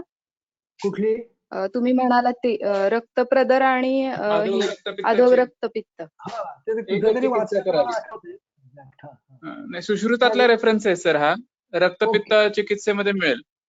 ओके ओके, हा हा, गुड. रक्तप्रदराची चिकित्सा आणि अधोग रक्तपित्ताची चिकित्सा एकाच पद्धतीने करावी. हा, नाही, असं एक वाक्य आहे की रक्तप्रदर म्हणजे वेगळं काहीच नाहीये, तर ते वेगळं काहीच नाही, ते अधोग रक्तपित्तच आहे असंच. हा, असं डायरेक्ट एक वाक्य आहे कुठल्या तरी टीकेमध्ये. हो, असंच सुश्रुतातलं रक्तपित्ताची. ओके, ठीक आहे, ठीक आहे. बऱ्याचदा प्रॅक्टिकली पण बऱ्याचदा ऍक्च्युअली प्रदरामध्ये म्हणजे तीच अवस्था आपल्याला बघायला मिळते. बऱ्याचदा हेतू दुर्लक्ष होतात, म्हणजे स्त्रियांमध्ये सुद्धा जेव्हा ह्या अवस्था येते त्याच्यामध्ये उष्ण तीक्ष्ण स्वरूपाचे हेतू खूप सेवन असतात आणि त्याला प्रदर स्वरूप, म्हणजे मॉडर्न मध्ये त्याला प्रदर म्हणून चिकित्सा किंवा पुढे जाऊन सरळ गर्भाशय निर्हरण ही केले जातं. पण त्याला जर आपण रक्ताची चिकित्सा दिली तर नक्की त्याच्यामध्ये आपल्याला चांगल्या प्रकारे उपशय मिळून येतो. नक्कीच, गर्भाशय निर्हरण त्याच्यावर उत्तरच नाहीये. त्याच्याविषयी प्रॅक्टिकली जर आपण बघितलं आशय काढून टाकतो. आणि आता जेव्हा आपण असा आशय काढून टाकणं ही प्रक्रिया करतो त्यावेळी संप्राप्तीच्या टप्प्यांमधलं जर बघितलं तर चय, प्रकोप, प्रसर, स्थानसंशय, व्यक्तिभेद या पुढच्या अवस्थांना आपण अटकाव करणं ही प्रक्रिया केली, पण चय, प्रकोप, प्रसर या अवस्थेतले दोष तसेच ठेवून देतो. आणि ते दोष तसेच ठेवून दिले की ते प्रसारावस्थेतले दोष एका मार्गातनं दुसऱ्या मार्गामध्ये जाणं आणि दुसरीकडनं प्रवर्तित होणं ही प्रक्रिया होते. त्याच्यामुळे फक्त स्थानसंशय काढून टाकणं ही पूर्ण चिकित्सा कधीच होऊ शकत नाही. बरोबर सर.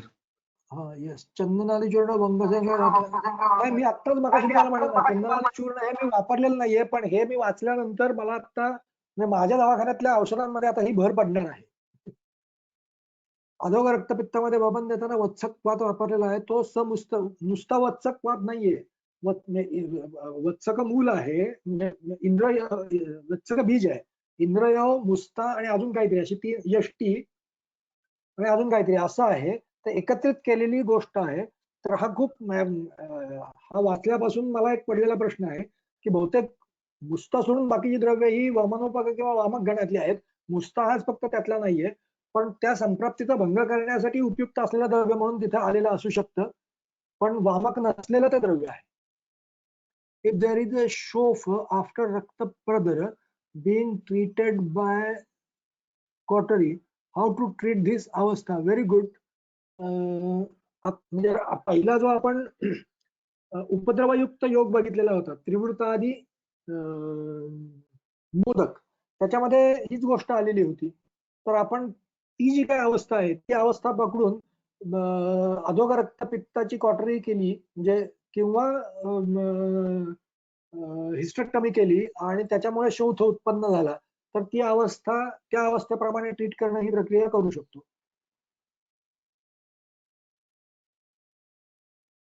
पुढे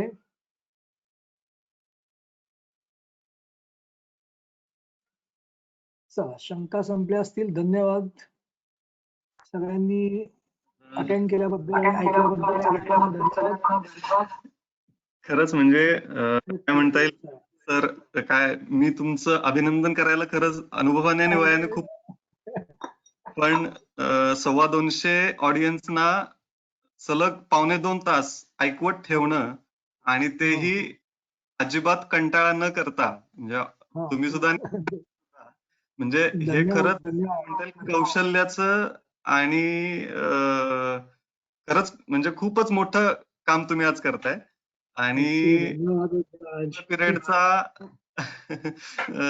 सदुपयोग कसा करावा हे, आणि एवढ्या काय म्हणता येईल लिमिटेड सोर्स मध्ये, तर नक्कीच मला आपण सगळे ह्या सगळ्याचा चांगला उपयोग करतोय.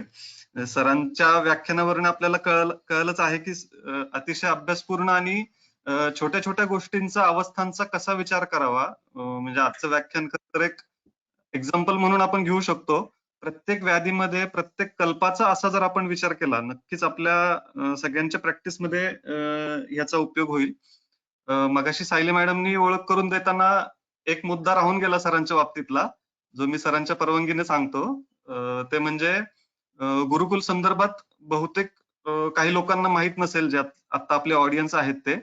तर कोलटकर सरांची मूळ संकल्पना आणि काय म्हणता येईल गाडगे सरांनी आणि टीमनी सुरू केलेली गोष्ट की पहिल्या, दुसऱ्या आणि तिसऱ्या वर्षाच्या विद्यार्थ्यांना एक महिना एकत्र जमवून गुरुकुल पद्धतीने आयुर्वेदाचं सलग एक ग्रंथ, एक स्थान अभ्यास करणं. तर मला वाटतं त्याची धुरा गेले 8 ते 10 वर्ष जेव्हापासून गुरुकुलची सुरुवात झालीये तेव्हापासून धनंजय कुलकर्णी सर आणि स्वाती कुलकर्णी मॅडम हे दोघेही त्याचे प्रमुख असून सर अतिशय उत्तम प्रकारे गुरुकुलचं नियोजन करतात. त्या सगळ्या गोष्टींचं नियोजनाचं कार्य हे अनेक वर्ष सर सांभाळतायत. त्याच्यामुळं सर अगदी गुरुकुलाबद्दल 1-2 मिनिटात सांगू शकाल का सर? अरे नाही, तुम्ही सांगा. पुन्हा कधीतरी पुढच्या कुठल्या तरी. हो, चालेल सर, चालेल. मला वाटतं आपण थांबूयात मला वाटतं सर आता.